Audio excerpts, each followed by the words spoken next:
আজকের খবরের কাগজে কোনো চাকরির বিজ্ঞাপন নেই। অর্জুন কাগজটাকে ভাঁজ করে আকাশের দিকে তাকাতে যেন বুড়িদিকে দেখতে পেল।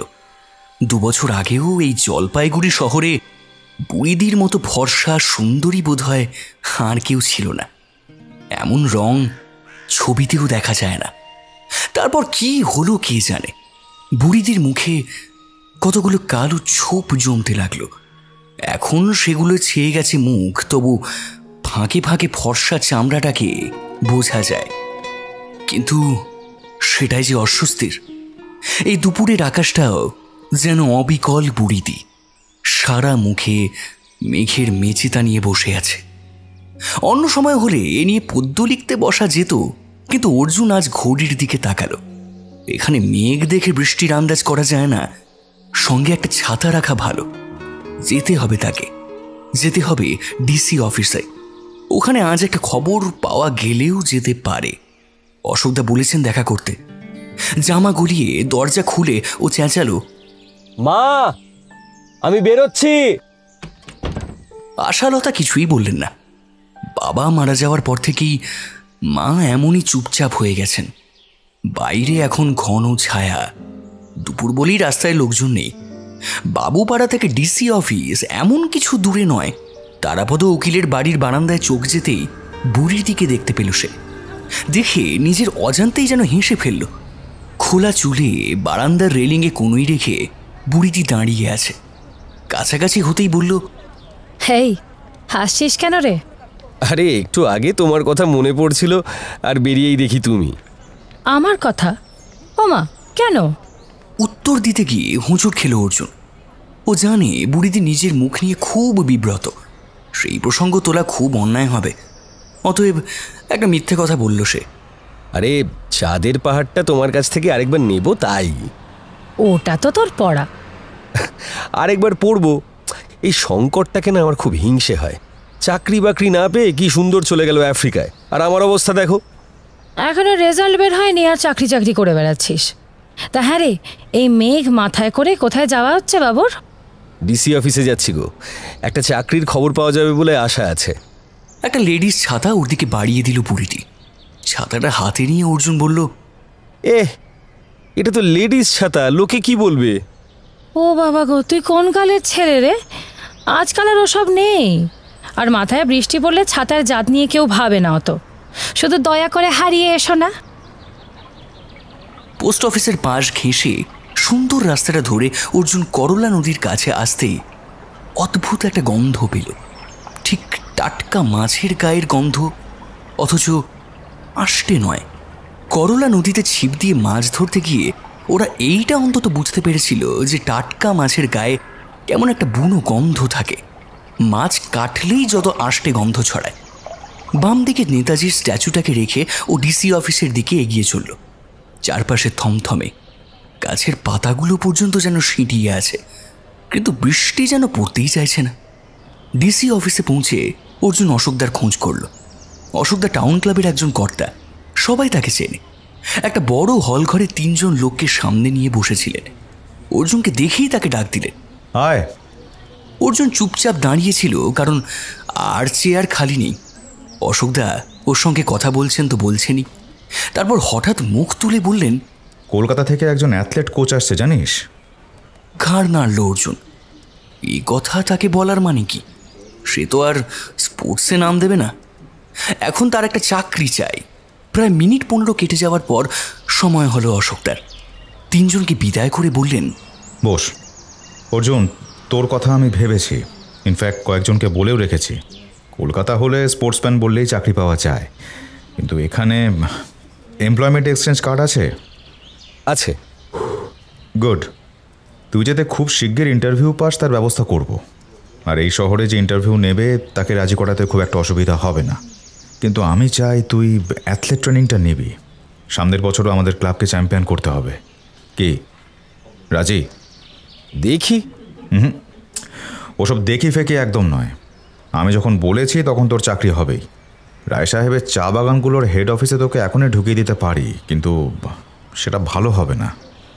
এই সময় টেবিলের কোণের টেলিফোনটা চেঁচিয়ে উঠল আচমকা। অশোকদা কায়দা করে রিসিভার তুলে বললেন, হ্যালো, হ্যাঁ বলুন।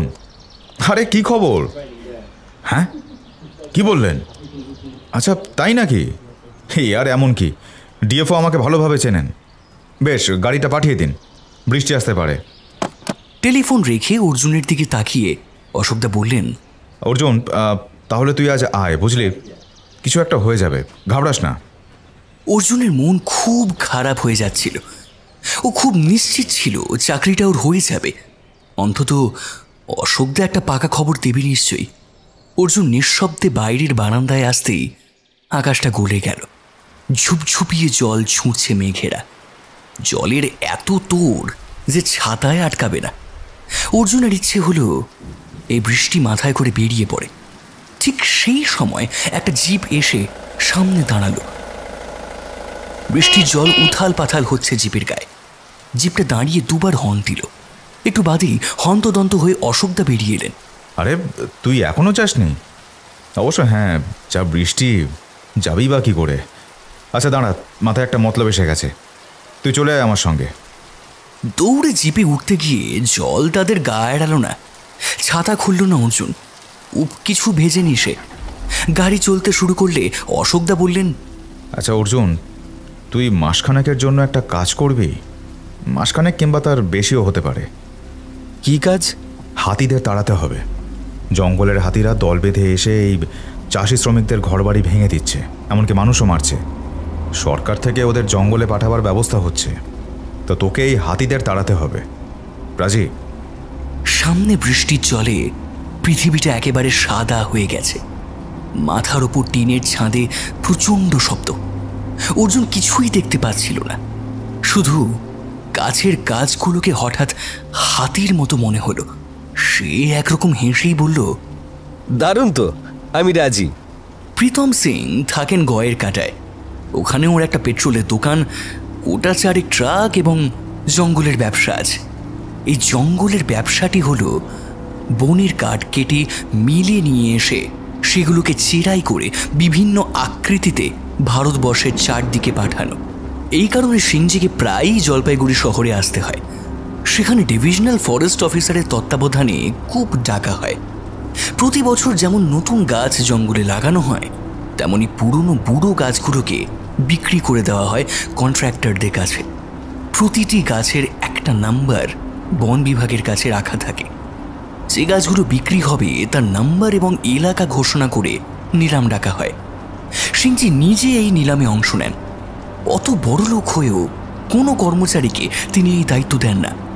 অশোকদার চেষ্টায় এই সিংজির কাছেই চাকরিটা হয়ে গেল অর্জুনের। ডিএফও অফিসের বারান্দায় বসেছিলেন প্রীতম সিং। জিপ থেকে নেমে বৃষ্টি এড়িয়ে অশোকদা তার কাছে পৌঁছলে তিনি দুহাত বাড়িয়ে অশোকদার হাত চেপে ধরলেন উচ্ছ্বসিত হয়ে। আরে কেমন আছেন অশোক বাবু? ভালো, আপনি কেমন? চলে যাচ্ছে। মুশকিল করেছে এই হাতিগুলো।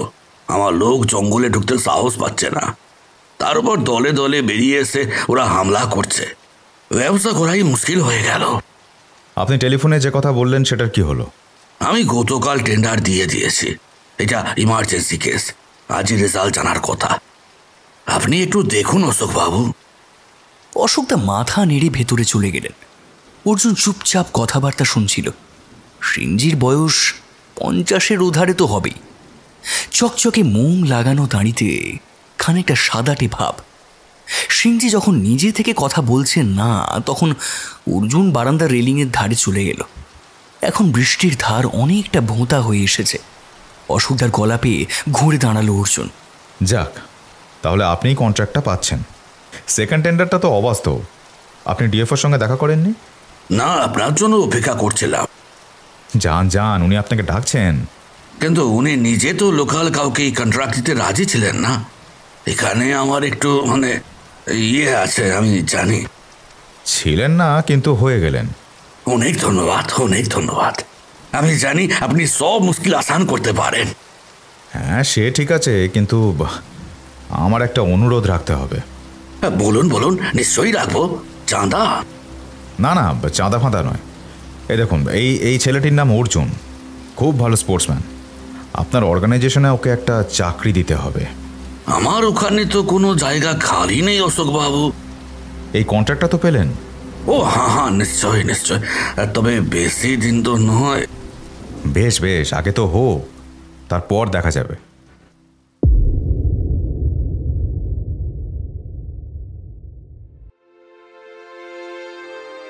নমস্কার। আজ আমরা একত্রিত হয়েছি শুধু গল্পের জন্য। বাংলা সাহিত্যের এক উজ্জ্বল নক্ষত্র সমরেশ মজুমদার। উত্তরবঙ্গের মাটিতে জন্ম নেওয়া এই লেখক তার অনন্য ভাষা ও জীবন্ত চরিত্র সৃষ্টির মাধ্যমে পাঠকের হৃদয় জয় করেছেন। তার বিখ্যাত ত্রয়ী উত্তরাধিকার, কালবেলা এবং কালপুরুষ বাংলা উপন্যাসে এক নতুন মাত্রা যোগ করেছে। আর গোয়েন্দা সাহিত্যে তার সৃষ্ট চরিত্র অর্জুন বুদ্ধিমত্তা ও সাহসের প্রতীক হয়ে উঠেছে। আজ শুনবেন সেই অর্জুন সিরিজের প্রথম গল্প। অর্জুনের সঙ্গে আমরা কম বেশি সবাই পরিচিত, তাই নতুন করে চিনিয়ে দিতে হবে না। শুনতে থাকুন আজকের গল্প, সমরেশ মজুমদার প্রণীত খুঁটিমারি রেঞ্জ।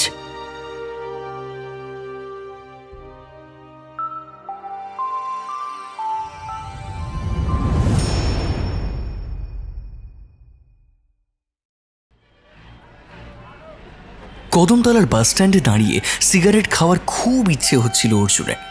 এর আগে মাঝে মধ্যে বন্ধুদের পাল্লায় পড়ে সিগারেট খেয়েছে সে, কিন্তু নিজে কখনো কেনেনি। সিগারেটের ধোঁয়াতে সে কোনো মজাই পায়নি। কিন্তু আজ সাইড ব্যাগটা হাতে নিয়ে ওর খুব ইচ্ছে করছিল সিগারেট খেতে। আজ যাকে বলে ঠিক সাবালক, তাই যেন হতে ইচ্ছে করছে।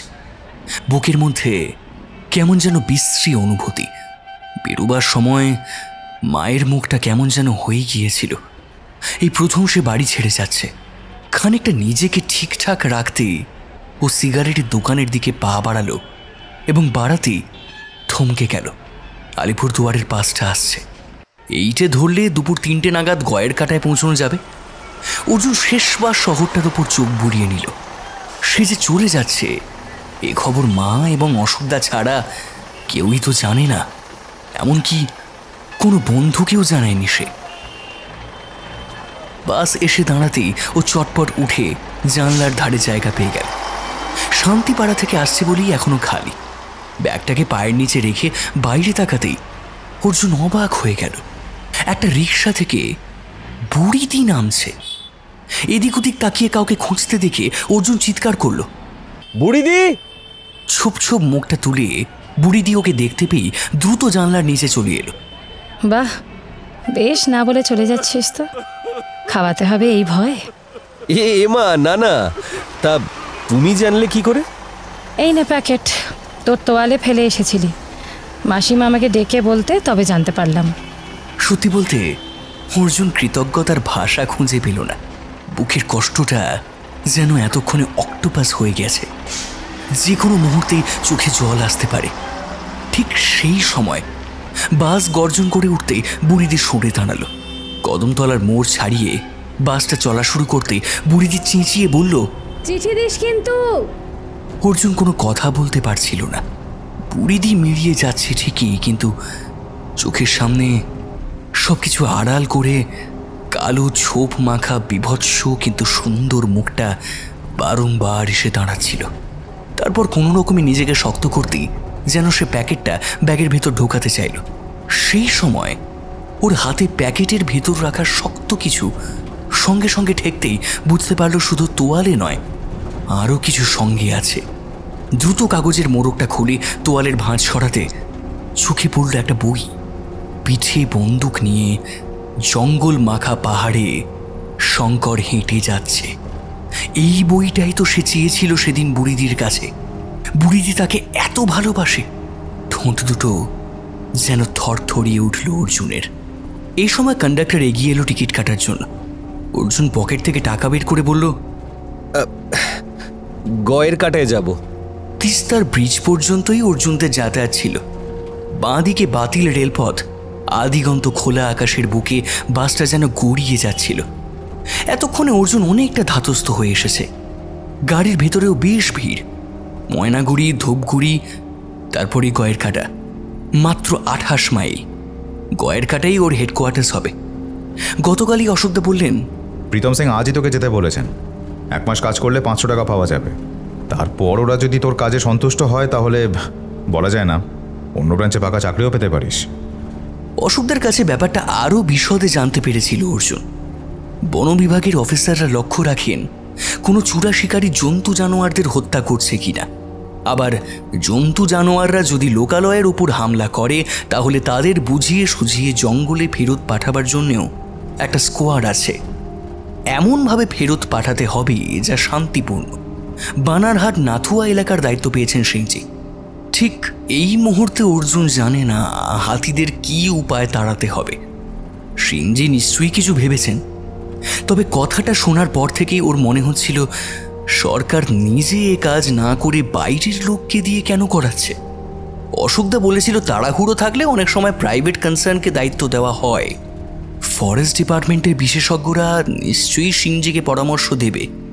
জল ঢাকা নদীর উপর যখন বাস উঠে এলো তখন নিজের মনেই যেন হেসে ফেলল সে।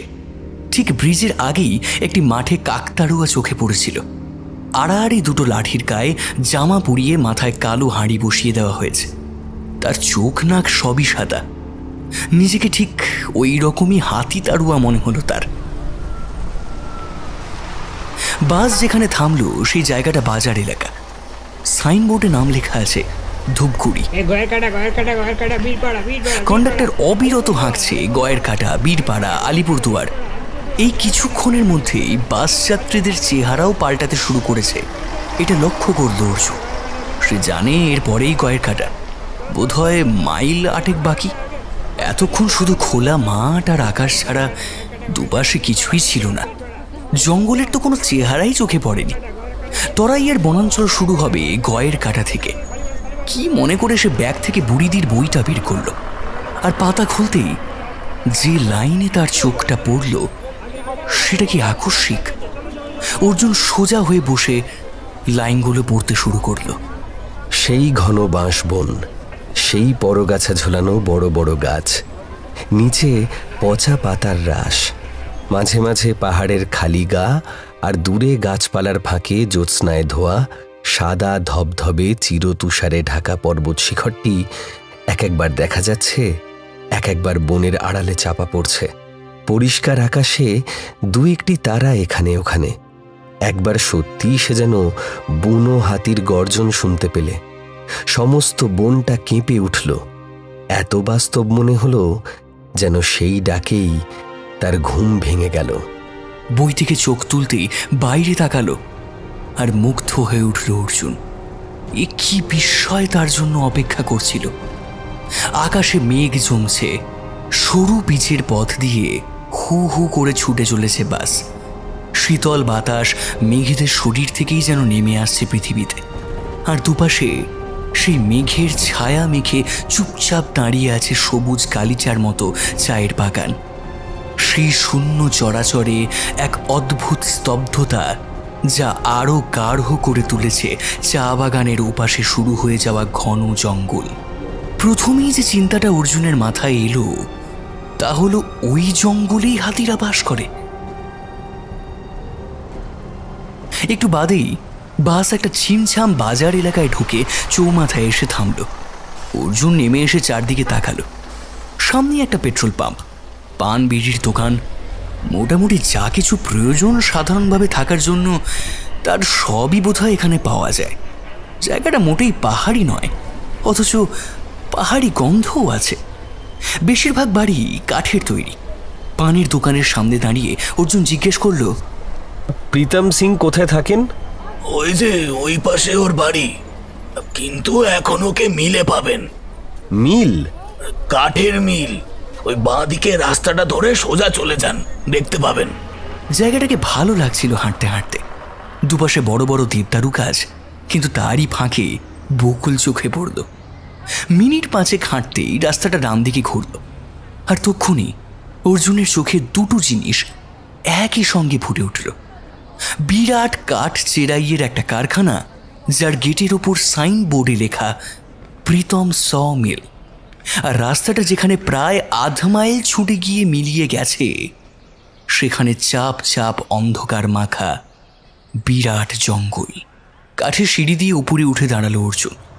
সামনে একটা দরজা। ভেতরে কেউ আছে বলে তো মনে হচ্ছে না। নিচে কয়েকটা জায়গা নিয়ে কাঠসেরাইয়ের কারখানাও রয়েছে। কাঁচা কাঠের গন্ধ আর উৎকট শব্দে জায়গাটার চেহারাই আলাদা। আসলে প্রীতম সিংয়ের সাথে দেখা করবার আগে তার কারখানার ভেতরে ঢোকার ইচ্ছে ছিল না। ঠিক সেই সময় জিপটা এসে দাঁড়ালো। এই জিপটার অতি পরিচিত। অশোকদার সঙ্গে বৃষ্টির মধ্যে এটাতেই তো চেপেছিল।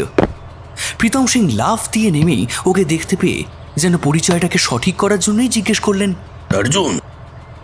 মাথা নেড়ে হ্যাঁ বলে অর্জুন সম্মতি জানালো। বাহ, ফার্স্ট ক্লাস।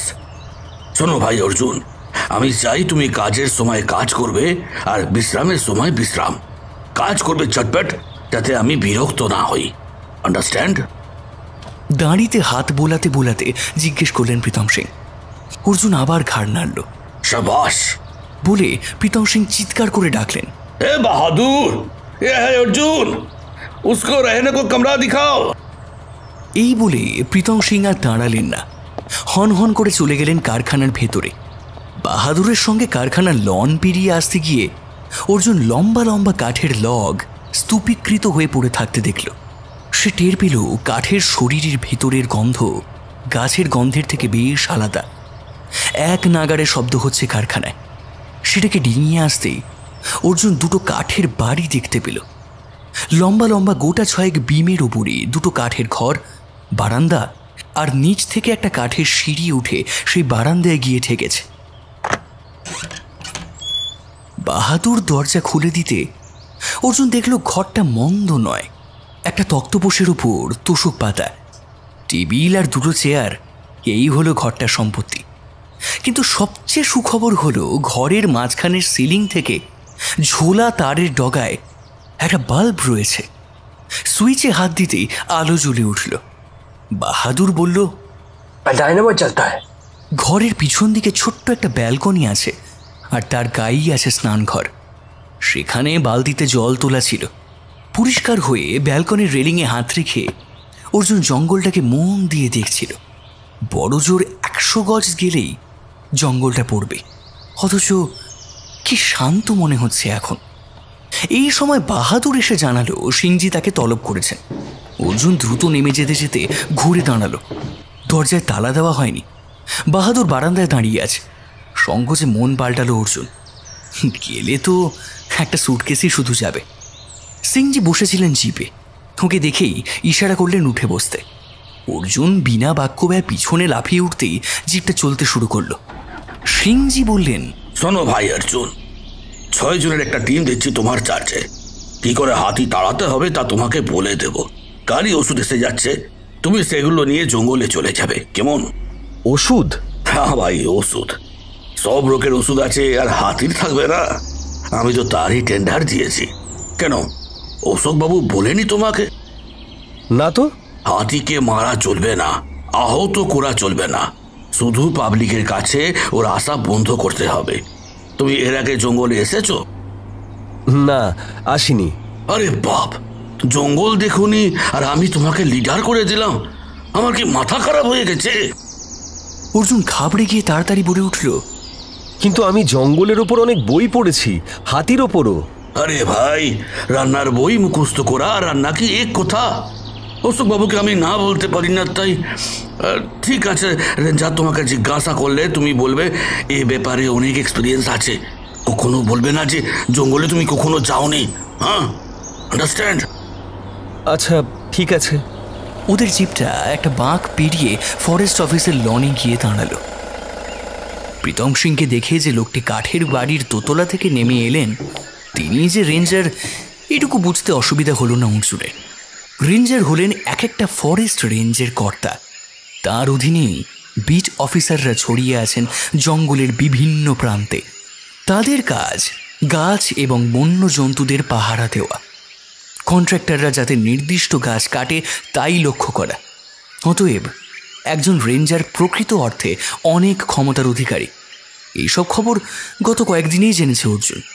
গাড়ি থেকে নামতেই অর্জুনকে দেখিয়ে প্রীতম সিং বললেন, এর সঙ্গে আপনার আলাপ করে দিতে নিয়ে এলাম। এ হলো অর্জুন, আমার স্কোয়াডের লিডার। বয়স অল্প, অভিজ্ঞতা আছে। আপনি আমাকে জানেন, আমি ব্যবসায় ভুল করি না, তাহলে পাঞ্জাব থেকে এখানে এসে করে খেতে পারতাম না। সত্যি আপনি কি করে এটা হাতালেন ভেবে পাচ্ছি না। সরকারি কাজ বাইরের লোককে দিয়ে করানো। যাক, আপনার ওষুধ এসে গেছে?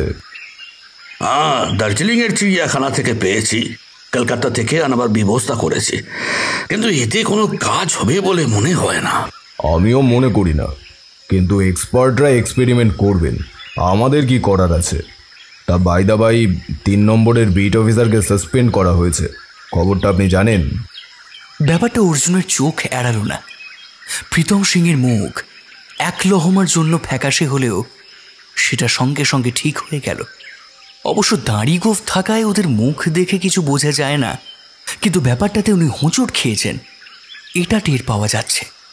প্রীতম সিং বললেন, তাই নাকি? আজকাল কারো ওপর বিশ্বাস করা যায় না। রেঞ্জার কিছু বলতেই যাচ্ছিলেন, এমন সময় একটা লোক ছুটতে ছুটতে এসে জানালো, সাহেব, মেচুয়া পুল के पास हाथी निकला है। রেঞ্জার সাহেব প্রীতম সিংকে বললেন, চলুন দেখে আসি কি ব্যাপার। গাড়ি ছুটে চলল সরু পিচের পথ ধরে। একটু বাদেই বাড়ি ঘর তো শেষ হয়ে চা বাগান আরম্ভ হলো। রেঞ্জার এবং ড্রাইভার ছাড়া প্রীতম সিং সামনের সিটে বসে। পিছনের খোলা অংশ দিয়ে অর্জুন দেখছিল কালো রাস্তাটা ফিতির মতো খুলে খুলে যাচ্ছে। প্রায় মাইল খানে গিয়ে জিপ থেমে গেল। তারপর রেঞ্জারের নির্দেশে খুব সন্তর্পণে গড়িয়ে গড়িয়ে চলতে লাগলো। একটু বাদেই একটা ছোট্ট পুল নজরে এলো সবার। তার পাশ থেকে ঘন জঙ্গল শুরু হয়ে গেছে। পুলের গায়ে দুটো সাইনবোর্ড, ছোটটায় লেখা মেছুয়া পুল, বড়টায় বাঘ, হরিণ, হাতির ছবি আঁকা এবং তার পাশেই লেখা আছে অভয় অরণ্য, খুঁটিমারি রেঞ্জ। তাহলে এটাই মেছুয়া পুল এবং এখানেই হাতিরা বেরিয়েছে। প্রীতম সিং কিংবা রেঞ্জার দুজনেই এখন চুপচাপ চারপাশে সতর্ক নজর বুলাচ্ছেন। শুধু পুলের নিচে বয়ে যাওয়া জলের ধারার শব্দ ছাড়া এখানে আর কোনো প্রাণের অস্তিত্ব নেই। অনেকক্ষণ অপেক্ষা করে শেষ পর্যন্ত রেঞ্জার বললেন, এরা এত প্যানিক হয়ে আছে সত্যি মিথ্যা ফারাক করতে পারছে না। কেউ হয়তো বলেছে মেচুয়া পুলের কাছে হাতি বেরোতে পারে, সেটাই আমার ওখানে বেরিয়েছে বলে পৌঁছেছে। চলুন ফেরা যাক। অর্জুনের খুব মন খারাপ হয়ে গেল। এখানে এসে প্রথম দিনই বুনো হাতির দেখা পাবে ভেবেছিল, কিন্তু তা বোধহয় তার ভাগ্যে নেই। এমনকি জঙ্গলের দরজায় এসেও তারা ফিরে যাচ্ছে। সামনের সিটে প্রীতম সিং রেঞ্জারের সঙ্গে আলোচনা করে প্ল্যান ঠিক করে নিচ্ছেন। অর্জুন শুনতে পাচ্ছিল তরাইয়ের এই এলাকায় গত 6 মাসে মোট 31 জন মানুষ হাতির পায়ে জীবন দিয়েছে। তখন সন্ধে হয়ে এসেছে। অর্জুনকে নামিয়ে দিয়ে প্রীতম সিং চলে গেলেন রেঞ্জারের সঙ্গে। অর্জুন দেখল শুধু প্রীতম সিংয়ের নয়, রাস্তার ওপারে আরও গোটা 3 সমিল আছে। সন্ধ্যের পাতলা অন্ধকার গায়ে জড়িয়ে পিঠে লম্বা বেতের ঝুড়ি ঝুলিয়ে মদেশিয়া মেয়েরা ফিরে যাচ্ছে কাজ সেরে। ভাবতেও অবাক লাগে এরকম অদ্ভুত শান্ত জীবন হঠাৎ অশান্ত করে তুলেছে বনের হাতিরা, যাদের দেখলে এতদিন তার খুব ঠান্ডা বলে মনে হতো। অর্জুনের খেয়াল হলো বিকেলে কিছুই সে খায়নি, 1 কাপ চাও না। তাছাড়া রাত্রে খাওয়ার কি ব্যবস্থা হবে তাও তো সে জানে না। অশোকদা মাইনের কথা বলেছিলেন, সিংজি কি সেই সঙ্গে খাবার দেবেন? অর্জুন চা খাবে বলে চৌমাথার দিকে এগিয়ে গেল। ওখানে খাবার দাবারের যে দোকান আছে সেটা সে বাস থেকে নেমেই দেখতে পেয়েছিল। চৌমাথায় তেমন লোকজন এখন নেই। চায়ের দোকানে ঢুকে একটা বেঞ্চিতে বসে অর্জুন হ্যাজাকের আলোয় চারদিক দেখে নিল একবার। গয়ের কাটা ইলেকট্রিক বোধহয় ব্যাপকভাবে আসেনি। সিংজির ওখানে তো জেনারেটর চলছে। চার নিমকির অর্ডার দিয়ে ও চৌমাথার দিকে তাকিয়েছিল, এমন সময় কেউ একজন ফিসফিসিয়ে বলল, চাকরি করতে আসা হলো? অর্জুন ঘাড় ঘুরিয়ে দেখল একজন বয়স্ক মানুষ কখন যেন তার পাশের বেঞ্চিতে এসে বসেছে। লোকটি লম্বা এবং দড়ি পাখানো চেহারা, দুটো চোখ এতখানি গর্তের মধ্যে যেন ঝুঁকে দেখতে হয়। মানুষের শব্দহীন হাসি যে কতখানি অস্বস্তিকর হয় একে না দেখলে বোধহয় তা বোঝা যাবে না। জবাব শোনার জন্যই লোকটা যদি অনন্তকাল অমন করে চেয়ে থাকে। অর্জুন মুখ ঘুরিয়ে বলল, হ্যাঁ, আমি চাকরি করতে এসেছি।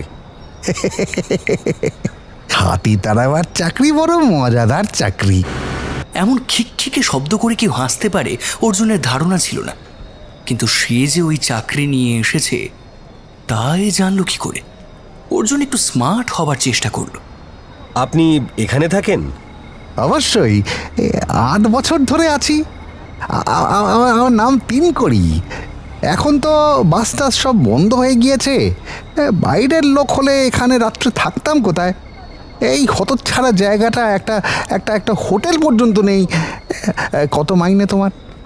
এইবারে অর্জুন উত্তর দিল না, কিন্তু বুঝতে পারছিল লোকটি অনেকক্ষণ খায়নি। সে তাড়াতাড়ি খাওয়া শেষ করে উঠে কাউন্টারে গিয়ে দাম মিটিয়ে রাস্তায় নামতেই তিনকড়ি শুরুত করে তার পাশে নেমে এলো। এসে সে জিজ্ঞেস করলো, রাত্রিরে খাওয়া দাওয়ার ব্যবস্থা হয়েছে? এখানকার দোকান 8টার মধ্যেই বন্ধ হয়ে যায়। একটা কিছু ব্যবস্থা হয়ে যাবে, আপনি এত চিন্তা করছেন কেন? কি করব ভাই, ওইটাই যে আমার স্বভাব। কদিন থেকেই শুনছি সিংজি হাতি তাড়াবার কন্ট্রাক্ট বাগিয়েছে আর জলপাইগুড়ি থেকে লোক আসছে। তা আজ দেখলাম তুমি এলে, দেখে ভালো লাগলো। আর যাকে ভালো লাগে তার সঙ্গে কথা বলতে দোষ কি? আচ্ছা, আপনি কি করেন? বড় কষ্টে আছি ভাই। বয়স হয়েছে বলে কেউ কাজকর্ম দেয় না। কীভাবে যে দিন কাটে। ওই ফটো মাস্টার না থাকলে এতদিনে মরে যেতাম। তোমায় তুমি বলছি বলে কিছু মনে করছো না তো? হ্যাঁ, এই মুহূর্তে তিনকড়ির মুখটা অন্ধকারে ভালো করে দেখতে পাচ্ছিল না সে, কিন্তু কেমন যেন মন কেমন হয়ে গেল। লোকটা বোধহয় ভালো। সে বলল, আপনি সিংজির ওখানে কাজ করেন না কেন? আমাকে নেবে না কেন? আরে বেটা 1 নম্বরের চোর। ওই যে পেট্রোল পাম্প দেখলে না, সেটা ওর। 2 নম্বরই তেল বিক্রি করে। ব্যাপারটা তুমি বুঝবে না।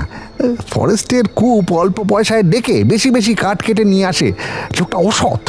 রেঞ্জারের সঙ্গে শহর আছে। হ্যাঁ। আর কেউ নেই যে চাকরি দিতে পারে? না, একটাও সৎ লোক দেখতে পেলাম না যার কাছে চাকরি করি। ওই এক ফটো মাস্টার ছাড়া। তা ওরই ভালো আয় হয় না যে আমাকে কাজ দেবে। তবু দুবেলা খেতে তো দেয়। অর্জুন একটু ভাবল, তারপর বলল, আচ্ছা, আপনি খুঁটিমারির জঙ্গলটাকে চেনেন? হ্যাঁ, খুব। জঙ্গল জায়গাটা কিন্তু লোকালয়ের চেয়ে ভালো। হ্যাঁ, আমরা যে টিম যাব হাতি তাড়াতে, সেখানে আপনাকে নেওয়ার জন্য সিংজিকে বলতে পারি। ব্যাপারটা একটু ভাবতে হবে। আচ্ছা, পরে ভেবে বলবো খন। অর্জুন বেশ অবাক হলো। যার চাকরি নেই, ঠিকমতো খেতে পায় না, সেই লোক চাকরির প্রস্তাব পেয়ে বলে ভাববো না।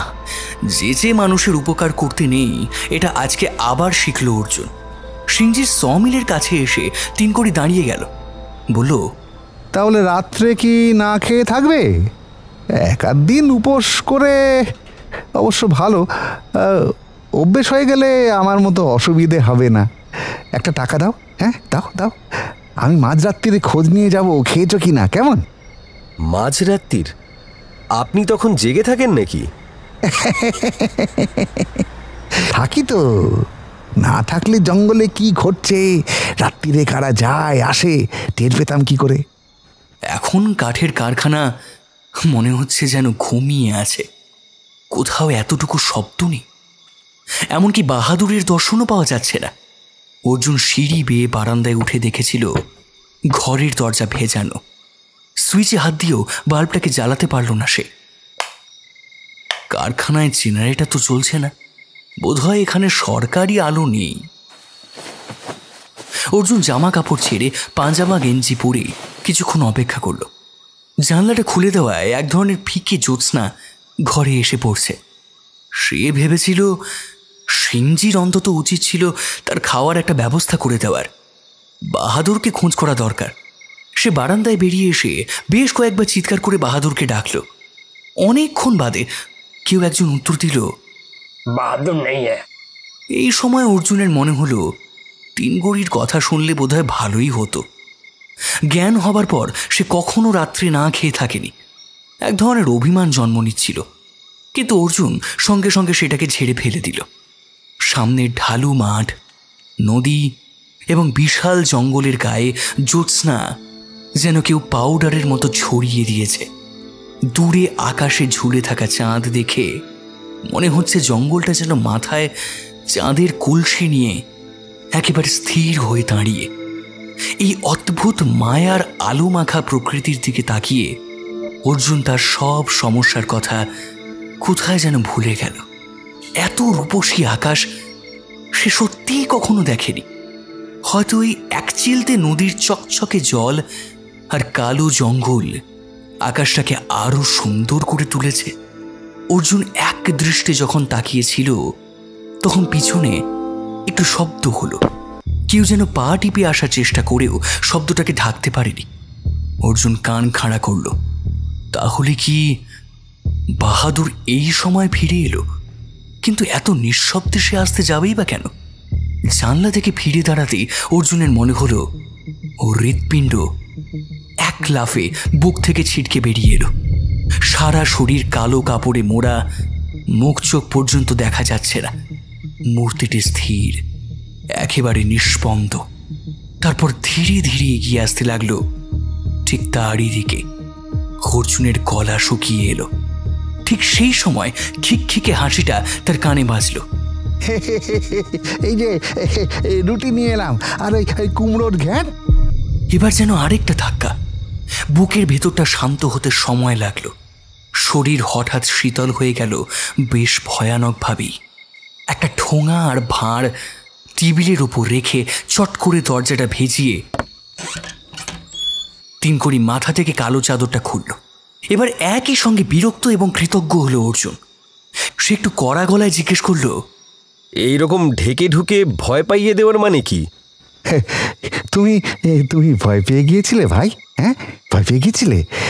এইটুকুনিতে ভয় পেলে কি করে চলবে বলো তো? তোমাকে যে আরো বড় ভয়ের সামনে দাঁড়াতে হবে। হ্যাঁ, আমার তো এখানে ঢোকা নিষেধ। প্রীতম সিং দেখলে বাপের নাম ভুলিয়ে দেবে। তাই ছায়ায় ছায়ায় নিজেকে ঠেকে ঢুকে এলাম। আজ আবার জ্যোৎস্নাটা এমন হতচ্ছাড়া হয়েছে। তা খাওয়া হয়নি তো নাকি? তিনকড়ি বিশ্রীভাবে দাঁত বের করে হাসতে লাগলো। প্রীতম সিং আপনাকে নিষেধ করেছে কেন? ওর এই 2 নম্বরই ব্যাপারটা আমি জানি বলে। ও সব কথা ছেড়ে দাও। এখানকার ব্যবসায়ীদের মনগুলো ওই ডুয়ার্সের জঙ্গলের মতোই। নাও, চটপট খেয়ে শুয়ে পড়ো। অর্জুন জানলা ছেড়ে চলে এলো টেবিলের কাছে এবং হঠাৎই সে তিনকড়ির কাছে বড় কৃতজ্ঞ বোধ করতে লাগলো। তিনকড়ি বেশ উসখুস করছিল।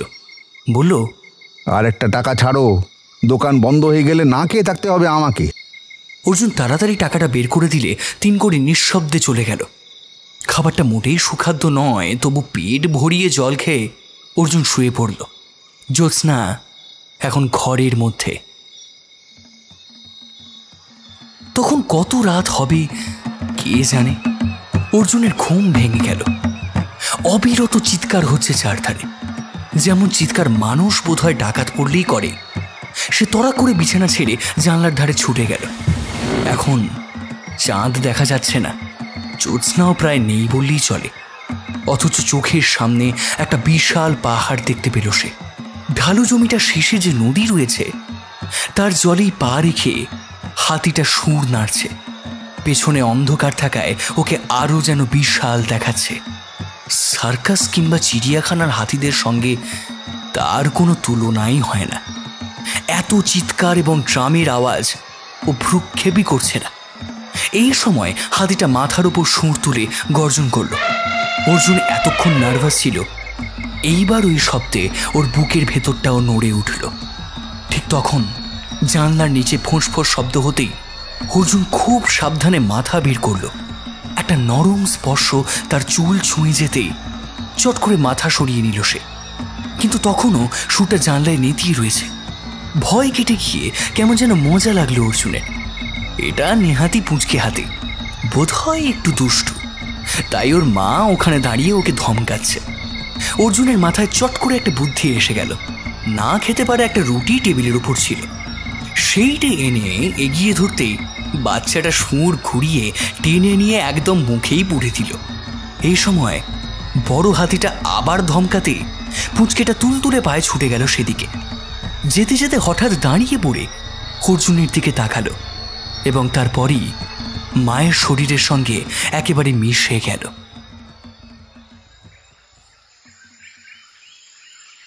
চেষ্টা করেও সে রাত্রে আর ঘুম এলো না। মা হাতির বিশাল চেহারার ভয়ঙ্কর ভঙ্গিটা সত্ত্বেও তুলতুলে বাচ্চাটার কথা ওর খুব বেশি মনে হচ্ছিল।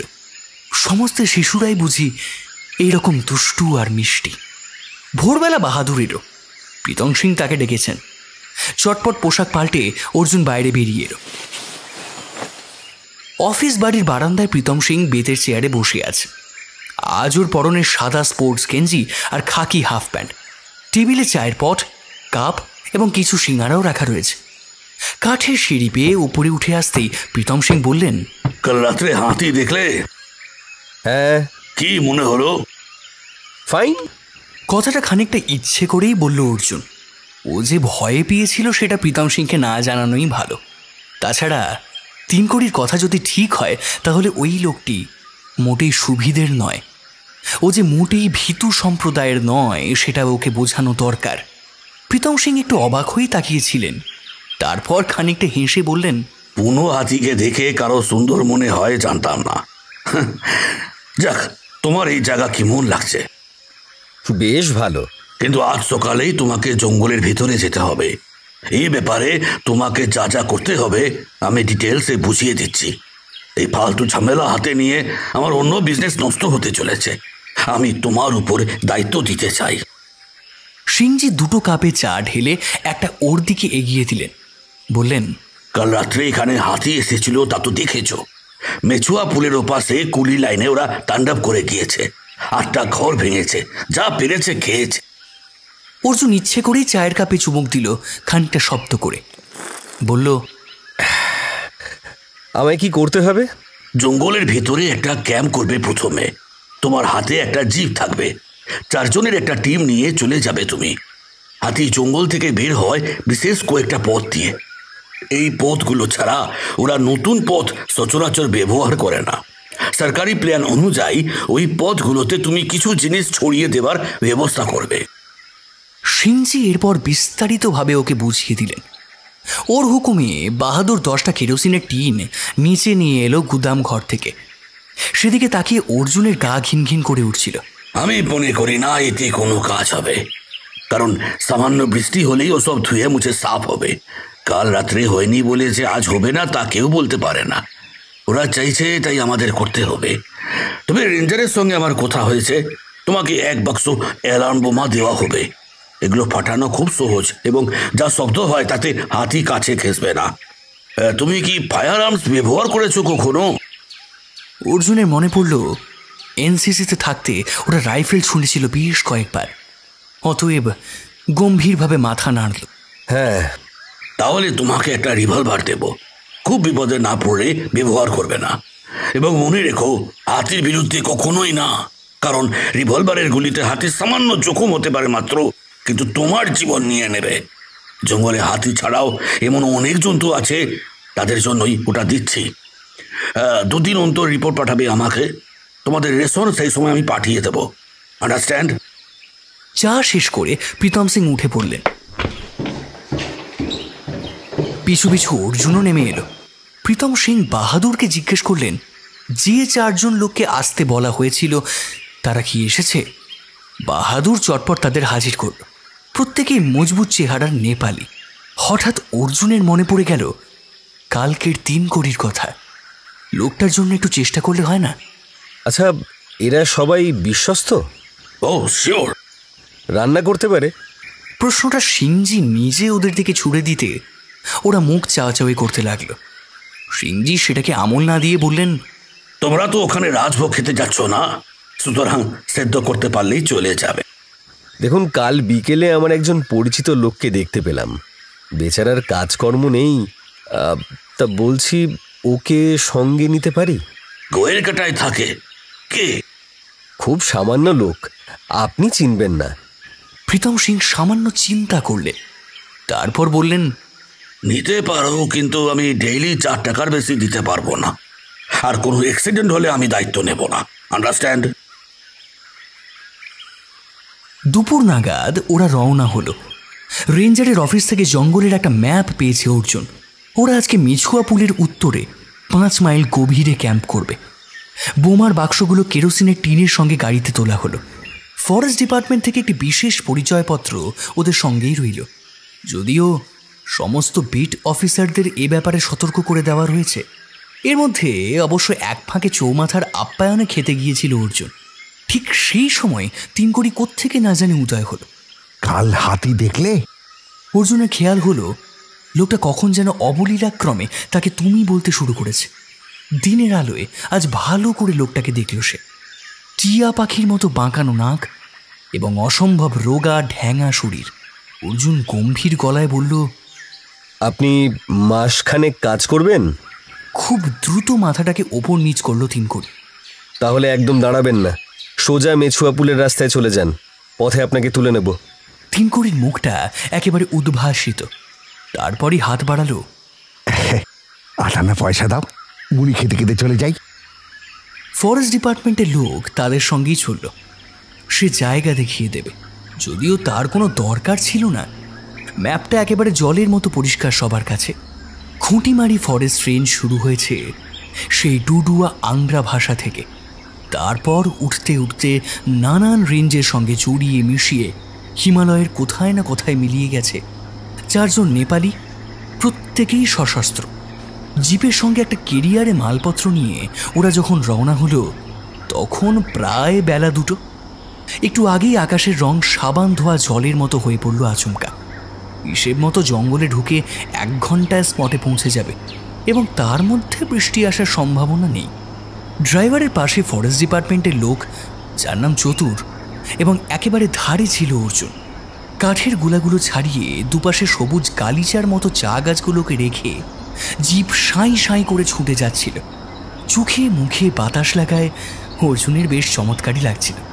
চা বাগান যেখানে শেষ হয়েছে সেখানেই রাস্তাটা ঢালু এবং ফালি কুমড়োর মতো বাঁক নিয়েছে। কাছাকাছি আসতেই অর্জুনের হাসি পেয়ে গেল। ঢলঢলে ফুল প্যান্ট আর ছেঁড়া ছেঁড়া কোট পরে তিনকড়ি তীব্র বেগে হাত নাড়ছে। ওর ঢ্যাঙা শরীরটাও নড়ছে সেই সঙ্গে। আর সবচেয়ে অবাক কাণ্ড, ওর মাথায় একটা কাপড়ের টুপি জাতীয় কিছু, যেটা বেশ ছোট মাপের। অর্জুন গাড়িটা থামাতে বলতে চতুর বলল, তিনু পাগলকে চেনেন বাবু? হ্যাঁ, তবে পাগল কিনা জানি না, কিন্তু সিংজির সঙ্গে কথা হয়েছে, ও আমাদের দলে কাজ করবে। কিন্তু লোকটা প্রচণ্ড কুঁড়ে, ফটো মাস্টারের কাছে পড়ে থাকে। ততক্ষণে গাড়ি থেমে গিয়েছে। মাটি থেকে একটা ঝোলা কুড়িয়ে দৌড়ে কাছে চলে এলো তিনকড়ি। এসে বেশ গম্ভীর গলায় বলল, মশারি আনা হয়েছে? মশারি আনা হয়নি? বুঝেছিলাম ঠিকই, জঙ্গলের মশারা শকুনের চেয়েও অভদ্র। হ্যাঁ। তারপর সঙ্গের ঝোলাটাকে দেখিয়ে বলল, আমি এনেছি। 9টা ফুটো ছিল, তাও গিঁট দিয়ে রেখেছি। হ্যাঁ, পেছনে বসবো না সামনে? অর্জুনের প্রচণ্ড হাসি পেয়ে গিয়েছিল। এখন ওরা জঙ্গলে এবং অনেক অজানা বিপদের মুখোমুখি হতে পারে, আর লোকটা কিনা মশারি ঝোলায় নিয়ে দাঁড়িয়ে। তিনকড়ি ততক্ষণে পেছনে উঠে বসেছে। ঘাড় ঘুরিয়ে অর্জুন দেখল ওর 2টো পা বাইরে ঝুলানো। সে উপদেশের গলাতেই বলল, বলছি একটু ঠিক হয়ে বসুন। ঠিকই আছি, এনি ডেঞ্জার মোমেন্ট আর ঝাঁপ দেবো তৎক্ষণাৎ। কিন্তু মুশকিল হলো বিড়ি আনা হয়নি। তুম লোক কো পাস বিড়ি হ্যাঁ ভাই? বিড়ি? প্রশ্নটা নেপালিদের উদ্দেশ্যে। উত্তর না পেয়ে সে আবার প্রশ্ন করল, খৈনি? বাহ বাহ বাহ বাহ, ঠিক আছে ঠিক আছে। বুঝলে ভাই, খৈনির মতো নেশা আর নেই। একটু চুপ করুন। ওরা তখন মেছুয়া পুল ছাড়িয়ে জঙ্গলের মধ্যে ঢুকেছে। যদিও এটা পিচের পথ, সিঁথির মতো পরিষ্কার চেহারা নিয়ে নাথুয়ার দিকে গিয়েছে, তবু নাকে জঙ্গলি গন্ধ আসছেই। লম্বা সেগুন, শাল আর লতা জাতীয় কিছু রাস্তার দুপাশকে অন্ধকার করে রেখেছে। একটানা ঝিঝি ডাকছে চারধারে। একটাও লোক চোখে পড়ল না এদিকে। 1/2 মাইলটা এগিয়ে চতুর ডান দিকে ঘোরাতে বলল জিপটাকে। দুপাশের গাছের ওপর অনবরত চিৎকার এবং হুটোপুটি চলছে। অর্জুন ব্যাপারটা দেখবার জন্যে মাথা বের করতেই পিছন থেকে তিনকড়ি বলল, বাঁদরামি করছে, মাথা ঢুকিয়ে রাখাই ভালো। কেন? আর সাপ খোপ থাকা বিচিত্র নয়। এখন সাপের সময় নয় বাবু। খুব জেনে বসে আছে, শীতকালে যেন বৃষ্টি হয় না, আর এটা তো বর্ষাকাল, সাপ গাছের মাথায় উঠে বসে থাকে। বুঝে দেখো ভাই, সরকার কিরকম লোককে মাইনে দেয়। এই খবরদার! এই সময় সামনের জঙ্গলে বেশ খানিকটা হুটুপুটি শব্দ উঠতে ড্রাইভার ব্রেক টানল। কয়েক মুহূর্ত একেবারে দম বন্ধ নিস্তব্ধতা। জিপের প্রত্যেকের চোখ সামনের দিকে। অর্জুন পকেটে হাত দিল। রিভলভারটা বের করবে কি? তার আগ্নেয়াস্ত্র ব্যবহার করবার কোনো লাইসেন্স নেই, কিন্তু প্রীতম সিং অনেক ঝুঁকি নিয়েই তাকে ওটা দিয়েছেন। বারংবার বলেছেন অত্যন্ত প্রয়োজন ছাড়া ওটা যেন সে বের না করে। ঠিক সেই সময় জঙ্গল সরিয়ে ঘোঁত ঘোঁত শব্দ করতে করতে একটা বিরাট শুয়োর বেরিয়ে এসে ওদের দিকে থমকে দাঁড়ালো। খুব অবাক এবং সেই সঙ্গে বিরক্তি ফুটে উঠল তার মুখে। ওর পিছনে 3-4টে তুলতুলে বাচ্চা। এক মুহূর্ত মাত্র, তারপরই মা বাচ্চাদের নিয়ে সঙ্গে সঙ্গে উধাও হয়ে গেল। চতুর বলল, বাবু, শুয়োর দিয়ে বৌনি হলো আমাদের। পেছন দিক থেকে 3 কড়ি আবার ফুট কাট, সেই সঙ্গে শুয়োরের বাচ্চা। অনেকক্ষণ বাদে বেশ সুন্দর একটা জায়গা পাওয়া গেছে। আকাশ থেকে দেখলে মনে হতো আচমকা এখানে টাক পড়েছে যেন। ফুট 40-এর জায়গায় শুধু ঘাস, কোনো গাছপালা নেই। ওরা সেখানেই তাঁবু ফেলল। নেপালি ছেলেগুলো খুব করিতকর্মা। চতুর নির্দেশ দিতেই ওরা পাশাপাশি 2টো তাঁবু টাঙিয়ে ফেলল। এর কিছুক্ষণের মধ্যেই অর্জুনের তাঁবুতে 2টো ফোল্ডিং চেয়ার, টেবিল এবং ক্যাম্প খাট সাজানো হলে বেশ সভ্যভব্য দেখালো সব কিছু। চতুর 2টো তাঁবুর চারপাশে কার্বলিক অ্যাসিড ছড়িয়ে নিশ্চিন্ত হলো। চেয়ারটা বাইরে টেনে নিয়ে এসে অর্জুন আরাম করে গাছগুলোর দিকে তাকালো। কতকাল ওরা এমনিভাবে আছে। অনেকের শরীরে শ্যাওলা জমিয়ে কতই না শক্ত হয়ে আছে। এখনই ছায়া নেমেছে জঙ্গলের গোড়ায়। অর্জুনের খেয়াল হলো তার বুড়িদির কথা। ভাগ্যিস চাঁদের পাহাড়টা সঙ্গে দিয়েছিল বুড়িদি। এই পরিবেশে চমৎকার লাগবে বইটা পড়তে। এই সময় 3 গড়ি জঙ্গল ফুঁড়ে বেরিয়ে এলো। অর্জুন জিজ্ঞেস করলো, ওদিকে কোথায় গিয়েছিলেন? লোকটাকে ঢোলা প্যান্ট, ছেঁড়া কোট আর বেখাপ্পা টুপিতে বড় অদ্ভুত দেখাচ্ছে। 2টো হাত 3 লম্বা লাঠি 3 গড়ির হাতে রয়েছে। একটা সামনে রেখে বলল, সার্ভে করে এলাম।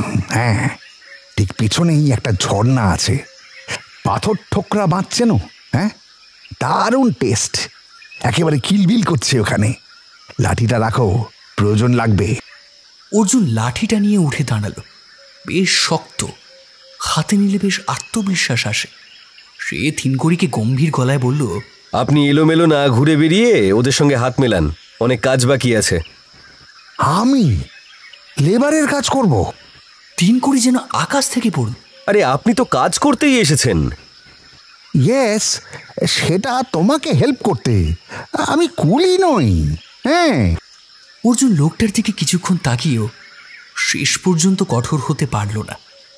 নরম গলায় বলল, আচ্ছা ঠিক আছে, এখন তো রান্নাটা দেখুন, চা খেতে ইচ্ছে করছে। সে তো আমারও ইচ্ছে। ঠিক আছে, দেখছি। অর্জুন দেখল ওপাশে উনুন খোঁড়ার তোড়জোড় চলছে। কেরোসিনের টিনগুলো এখনও জিপের কেরিয়ার। কাল সকাল থেকে কাজ শুরু করতে হবে। কিন্তু অ্যালার্ম বোমের বাক্সগুলোকে চতুর তাঁবুর ভেতরে আনিয়েছে। লাঠিটা শক্ত হাতে নিয়ে জঙ্গলের দিকে এগোলো অর্জুন। গাছগুলোর নিচে পচা পাতায় কাদা জমেছে। তাছাড়া আগাছার জন্যও হাঁটা মুশকিল। এই জঙ্গলেই হাতিরা আছে। আনুমানিক সংখ্যা রেঞ্জে প্রায় 200। ওরা দিনের বেলা কোথায় থাকে? খুঁটিমারি ফরেস্ট রেঞ্জে 2টো বড় বাঘ রয়েছে। একটি নাকি বেশ অথর্ব। সম্প্রতি চিতার সংখ্যাও বেড়েছে। পায়ের ছাপ দেখে এসব তথ্য পাওয়া গেছে। আজ রেঞ্জারের মুখে কথাগুলো শুনেছে অর্জুন। আর একটু এগোতে সে বুঝতে পারছিল মাটি সমান নয়, সে খানিকটা উঁচুতেই উঠে এসেছে। তারপরই কুলকুল শব্দটা কানে এলো। জঙ্গল সরিয়ে সরিয়ে মিনিট 5 হাঁটতে ঝর্ণাটা চোখে পড়ল তার। খুব শান্ত ভঙ্গিতে জল গড়িয়ে যাচ্ছে। কুমড়ো হবে না, এবং চওড়ায় ফুট 15 বেশি তো নয়ই। জলের কাছে সহজে চলে আসা গেল পাথরে পাথরে পা ফেলে। জিম করবেট থেকে শুরু করে বুদ্ধদেব গুহ সবার বইতেই অর্জুন পড়েছে জঙ্গলের ঝর্ণার একটা বিশেষ ভূমিকা থাকে। জল খেতে প্রাণীরা আসে এখানেই, হাতিও নিশ্চয়ই আসে। ঝর্ণাটা জঙ্গল থেকে বেরিয়ে আবার জঙ্গলেই ঢুকে গেছে, এবং সত্যি প্রচুর মাছ আছে এখানে। ফরেস্টে জন্তু মারা যেমন নিষেধ, মাছ ধরাও বোধহয় বারণ। কিন্তু পাখি নেই কেন? বুদ্ধদেব গুহ তো জঙ্গলে গেলেই নানা রকম পাখির ডাক শুনতে পান। ভদ্রলোক দারুণ গল্প বানাতে পারে, এর একটাও তো শোনা যাচ্ছে না। কত রকম আওয়াজই তো বইতে পড়েছি, টিটি, হাট্টি, পিটুং, এর একটাও তো শোনা যাচ্ছে না। আকাশের রং খুব দ্রুত পাল্টাচ্ছে। ছেঁড়া ছেঁড়া মেঘগুলো এবারে ঘোট পাকাতে শুরু করেছে। নির্ঘাত বৃষ্টি হবে। এই সময় অর্জুনের চোখ ঝর্ণার উপাসে আটকে গেল। লম্বা লম্বা ঘাসগুলো কি সামান্য নড়ছে? স্থির হয়ে দাঁড়িয়ে থাকলো সে।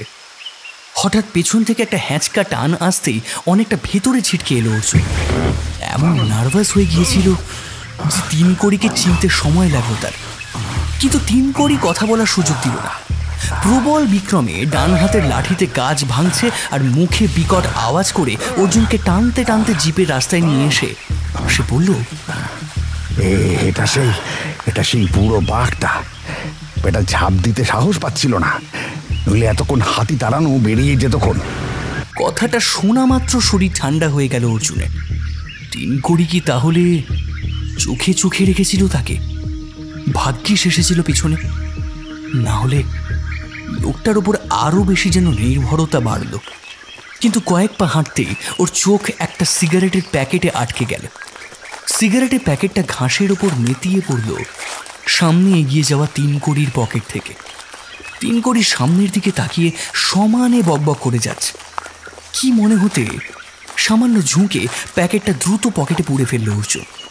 তিনকড়ির এদিকে লক্ষ্য নেই, কিন্তু অর্জুন ভাবছিল সিগারেটের প্যাকেটটা লোকটার পকেটে কেন?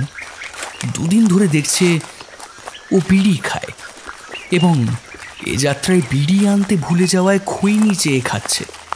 তুলবার সময় ওজনে বোঝা গেছে প্যাকেটে সিগারেট নেই। তাহলে কয়ের কাটা থেকে খালি প্যাকেট কেন বয়ে আনবে তিনকড়ি? চেয়ারে বসে চা খেতে খেতে চারপাশে তাকালো অর্জুন। ওদিকে রাত্রের রান্নাবান্নার ব্যবস্থা চলছে। তিনকড়ির গলা সবাইকে ছাপিয়ে শোনা যাচ্ছে। বুনো গন্ধমাখা বাতাস বইছে তিড়তিড়িয়ে। দুটো বাঁদর খুব কাছের একটা নিচু ডালে বসে ওর দিকে এমন ভঙ্গিতে তাকিয়ে আছে যে অর্জুনের হাসি পেয়ে গেল। সঙ্গে কিছু খাবার নেই, না হলে ওদের খেতে দেওয়া যেত। তারপর কথাটা মনে পড়তেই ঘাড় ঘুরিয়ে এসে দেখে নিল ধারে কাছে কেউ নেই। সন্তর্পণে পকেট থেকে প্যাকেটটা বের করলো অর্জুন। সাধারণ সিগারেটের প্যাকেটটা খুলতেই ভেতরের কাগজে চোখ আটকে গেল। গোটা গোটা অক্ষরে লেখা আছে, রাত 1টায় কান খাড়া রেখো। সঙ্গে সঙ্গে সোজা হয়ে বসলো অর্জুন। এ যে রীতিমতো রহস্য উপন্যাস। কেউ কি এই নির্দেশ দিয়েছে তিনকড়িকে? হঠাৎ মনে হলো কাল থেকে তিনকড়ি স্রেফ গায়ে পড়েই ওর সঙ্গে ভাব জমিয়েছে, উপকার করেছে যাতে অর্জুনের বিশ্বস্ত হওয়া যায়। কেউ কি ওকে এই ব্যাপারে কাজে লাগাচ্ছে? প্যাকেটটা পকেটে রেখে উঠতে যাবে এমন সময় তিনকড়ি হন্তদন্ত হয়ে উদয় হলো। এই বাঁদরগুলোর বাদরামির একটা সীমা আছে। মানে? বেটারা রান্নার কিছু বোঝে না, তবুও আমার অর্ডার শুনবে না।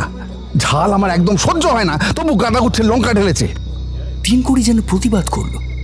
অর্জুন লোকটার মুখের দিকে ভালো করে তাকালো, তারপর বলল, আমি ড্রাইভারকে বলছি আপনাকে মেছুয়া পুলে ছেড়ে আসতে। ওখান থেকে আপনি হেঁটে ফিরে যেতে পারবেন। মানে মানে ঝাল যখন সহ্য হচ্ছে না তখন আপনার না থাকাই ভালো। তিনকড়ি খুব দ্রুত নার্ভাস ভাবটা কাটিয়ে উঠল, বলল, বেশ, তুমি যখন বলছো। তবে সন্ধে হয়ে এলো, আজকের রাতটা থাকতে দাও, কাল সকালেই না হয় চলে যাব, মাইরি বলছি। হঠাৎ অর্জুনের যেন মন পরিবর্তন হলো। ঠিক আছে, আজকের রাতটা সে লক্ষ্য রাখবে লোকটার উপর। দেখাই যাক না তার মতলবখানা কি। সে নীরবে ঘাড় নাড়ল। বেশ। 7টার মধ্যে খাওয়া দাওয়া চুকিয়ে দিতে হলো। টুপটুপ করে বৃষ্টি শুরু হয়েছে সন্ধ্যের মুখ থেকেই। কিন্তু তার চেয়েও মারাত্মক হলো এখানকার মশা। সত্যি চড়ুই পাখির সাইজের এক একটা। হুল বসালে প্রাণ যেন বের হয়ে যাচ্ছে। তাঁবুতে ঢুকে দেখল ফোল্ডিং টেবিলটা বিছানার পাশে টেনে আনা হয়েছে। তার ওপর হ্যারিকেন জ্বলছে এবং 4টে লাঠি মাটিতে গুঁজে তাতে গিট বাঁধা ময়লা একটা মশারি বেঁধে ক্যাম্প খাটকে ঘিরে রাখা হয়েছে।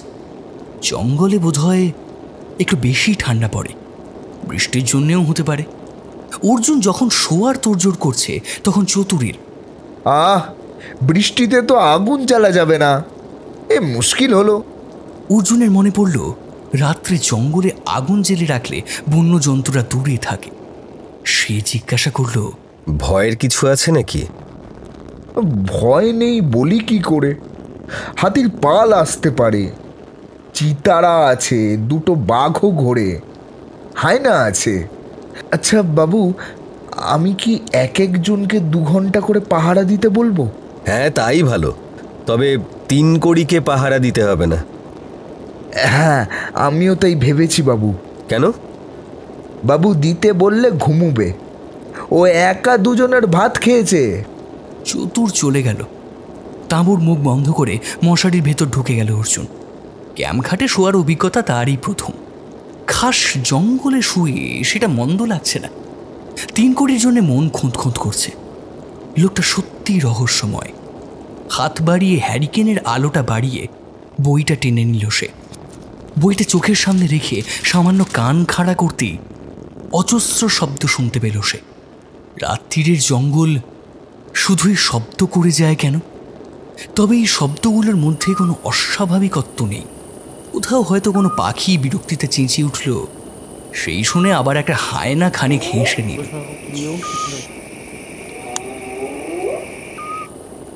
ঘড়ির দিকে তাকালো অর্জুন। 1টা বাজতে এখনো অনেক দেরি। তারপর ও কান পেতে শুনল তাঁবুর চারপাশে কে যেন ঘুরে ঘুরে বেড়াচ্ছে। তার জোরে নিঃশ্বাসের শব্দ বেশ শোনা যাচ্ছে তাঁবুর মধ্যে থেকে। চাঁদ ঢলে পড়েছে, তাঁবুর বাইরে অন্ধকারই বেশি। জ্যোৎস্নাটুকু গাছের মগডালে উঠে গিয়েছে, কিছুই দেখা যাচ্ছে না। হুড়মুড় করে একটা শব্দ হলো। গাছপালা ভেঙে একটা ভারী জানোয়ার হঠাৎ ছুটে পালালো যেন। বইটা চট করে বন্ধ করে কোমরে হাত রাখল অর্জুন। রিভলভারটা বের করে সে উঠে বসলো ক্যাম্প খাটটার উপর। হুড়মুড় করে নয়, খুব সতর্ক শব্দ একটা হয়েছে বটে, যেটা জঙ্গলের হতে পারে না। কেউ যেন পা টিপে টিপে তাঁবুর কাছে আসছে। খানিকটা সময় ব্যয় করে অর্জুন সন্তর্পণে মাটিতে নামল।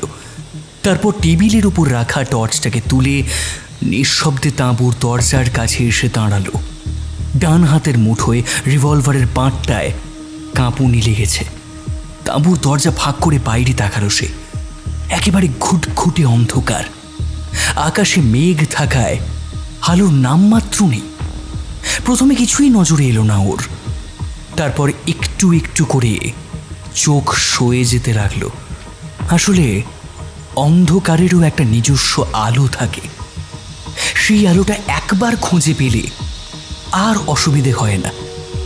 অর্জুন এবার গাছগুলোকে স্পষ্ট দেখতে পেল। টর্চের বোতাম টিপে সে বনের গায়ে আলো ফেলল। একটা সরু থেকে মোটা হয়ে যাওয়া আলোয় জঙ্গলটাকে খুঁজতে লাগলো সে। যার পাহারা দেওয়ার কথা ছিল সে কোথায়? আর এই সময় তার নজরে এলো হাতিটা। কুতকুতে চোখে তাকে দেখছে 20 ফুট দূরে দাঁড়িয়ে। সেই বাচ্চাটা। ওকে দেখে 2 পা এগিয়ে এসে সুর নাড়তে লাগলো মজাদার ভঙ্গিতে। এবং ঠিক তখনই পেছনের জঙ্গলে শব্দ হতেই বাচ্চাটা মুখ ঘুরিয়ে চোঁচা দৌড় দিল সেদিকে। অর্জুন সতর্ক ভঙ্গিতে কয়েক পা এগিয়ে যেতেই চাপা গলায় শুনতে পেল, ওপরে উঠে এসো ভাই, এইদিকে এইদিকে, ওপরে উঠে এসো। হাতি দেখে যতটা না ভয় পেয়েছিল তার চেয়েও বেশি ঘাবড়ে গেল অর্জুন। চকিতে আলোটা উপরের দিকে ফেলতেই একটা অদ্ভুত দৃশ্য নজরে এলো। তিনকুড়ি হাত নেড়ে তাকে ইশারা করছে গাছে উঠতে। ও সারা শরীর কাপড়ে মোড়া, কিন্তু গাছের ডালের সঙ্গে বাঁধা। অর্জুন কোনো রকমে বলল, আপনি? আলো নেভাও, চটপট উঠে এসো, ওপরে কথা আছে। এত রাত্রে খামোখা গাছে উঠতে যাবে কেন? ভাবার মুহূর্তে জঙ্গল ভাঙা শব্দ হলো। অর্জুন আর কিছু না ভেবে টর্চ কোমরে গুঁজে গাছটার ডাল ধরে ঝুলে পড়ল। অনেক কষ্টে টানা হ্যাঁচড়া করে সে উপরে উঠে এলে তিনকুড়ি পড়ল, এই এই এই গুলতির মতো ডালটায় আরাম করে বসো, বসে চারপাশে তাকাও। অন্ধকারে প্রথমে ঠাউর করতে বেশ অসুবিধে হলো, কিন্তু তারপর আর বুঝতে বাকি রইল না। বিরাট এক হাতির পাল তাদের তাঁবু ঘিরে ফেলেছে। ছোট ছোট পাহাড়ের মতো লাগছে ওদের দেখতে। একটু একটু করে ওরা বৃত্তটাকে ছোট করছে। ওরা যদি ইচ্ছে করে যে কোনো মুহূর্তে তাঁবু গুড়িয়ে দিতে পারে। দ্বিতীয় তাঁবুর মানুষগুলো ঘুমে কাদা হয়ে রয়েছে। আক্রান্ত হলে এক মুহূর্ত টেরও পাবে না। অর্জুনের হঠাৎ তিনকুড়ির কথা বড় মনে পড়ল। আপনি এখানে কেন? তাঁবুতে ঘুমোতে পারলাম না, সব কটা নাক একেবারে বাঘের মতো ডাকে। বাপসে! খুব নিচু গলায় বলল তিনকুড়ি। অর্জুন এমন অবাক কখনো হয়নি। স্রেফ নাক ডাকা সহ্য হয় না বলে কেউ গাছের উপরে উঠে বসতে পারে, কিন্তু এদিকে তো কিছু করার দরকার। ওই হাতিগুলোকে তাড়াবার মতো অস্ত্র তার হাতে নেই, কিন্তু তাঁবুতে বোমা আছে। চিৎকার করে চতুরকে ডাকার জন্য মুখ তুলতেই তিনকুড়ি বলল, কটা বাজে? কেন? একটা বেজে গেছে। না তো। অর্জুনের হাতের মুঠো সতর্ক হলো। সিগারেটের প্যাকেটটা বাজলেই হাতিরা চলে যাবে জঙ্গল ছেড়ে। আপনি জানলেন কি করে? জানি জানি, একটু বাদেই শব্দটা শুনতে পাবে, যেটার কথা লিখেছিলাম। এবার সত্যি চমকে উঠল অর্জুন। তাহলে তিনকুড়ি প্যাকেটের গায়ে কথাগুলো লিখে তাকে দিয়েছে, কিন্তু হাতে না দিয়ে মাটিতে ফেলে দিল কেন? ঠিক এই সময়ে হাতিরা হঠাৎ চঞ্চল হয়ে উঠল। তিনকুড়ি খপ করে অর্জুনের কবজি ধরে বলল, কান খাড়া রাখো। খুব মৃদু একটা শব্দ হচ্ছে, যেন মোটর সাইকেল চেপে অনেক দূরে কেউ ছুটে যাচ্ছে, কিন্তু তার একটা কাঁপুনি জঙ্গলের মধ্যেই ছড়িয়ে পড়েছে। সঙ্গে সঙ্গে হাতিরা এক জায়গায় জড়ো হয়ে পড়ল। তারপর লম্বা লাইন করে চলে যেতে লাগলো উল্টো দিকে, একটার পিছনে একটা। ওরা চোখের আড়াল হয়ে গেলে তিনকুড়ি বলল, এই যে এই শব্দটার কথা বলেছিলাম। কিসের শব্দ? হ্যাঁ, জানি না, শুধু জানি ওটা হলেই হাতিরা জঙ্গল থেকে বেরিয়ে যায়। তারপর ভোরের আলো ফুটলে আবার ফিরে আসে। এসব কথা রেঞ্জারকে বলেননি কেন? বললে কে বিশ্বাস করবে? আমি তো পাগলা। বিশ্বাস না হয় ওই চতুরকে জিজ্ঞাসা করে দেখো। বেশ, একটা কথা বলুন তো, মুখে না বলে আমাকে লিখে জানালেন কেন? তোমায় পরীক্ষা করলাম তুমি সতর্ক কিনা। তাছাড়া মুখে কিছু বলা নিরাপদ নয়। এই যে আমরা কথা বলছি, অন্য কেউ শুনছে কিনা কে জানে। আচ্ছা যাও যাও যাও, এবার শুয়ে পড়োগে। সে কি, শব্দটা কোথায় হচ্ছে খোঁজ নেব না? কান পেতে শোনো, এখন আর হচ্ছে না। আর আমরা তো কালই চলে যাচ্ছি না, হ্যাঁ নাকি যাচ্ছি? না, যাচ্ছি না। তারপর লাফ দিয়ে নিচে নামলো। কোমর থেকে টর্চ বের করলো আর দ্বিতীয় তাঁবুটার দরজায় এসে দাঁড়ালো। চারজন আপাদমস্তক মুড়ি দিয়ে ঘুমোচ্ছে। সত্যি জব্বর নাক ডাকছে। নিজের টেন্টে ফিরে এসে মশারির ভেতর ঢুকে চোখ বন্ধ করতে গিয়েই কথাটা খেয়াল হলো অর্জুনের। দ্বিতীয় টেন্টে চারজনের ঘুমন্ত শরীরের আদল ও দেখতে পেল কেন? ওখানে তো 5 জনের থাকার কথা। যদি পঞ্চম জন পাহারা দেবার জন্যে না ঘুমোয়, তাহলে তাকে তো নজরে পড়তেই হতো। তাহলে পঞ্চম জন গেল কোথায়?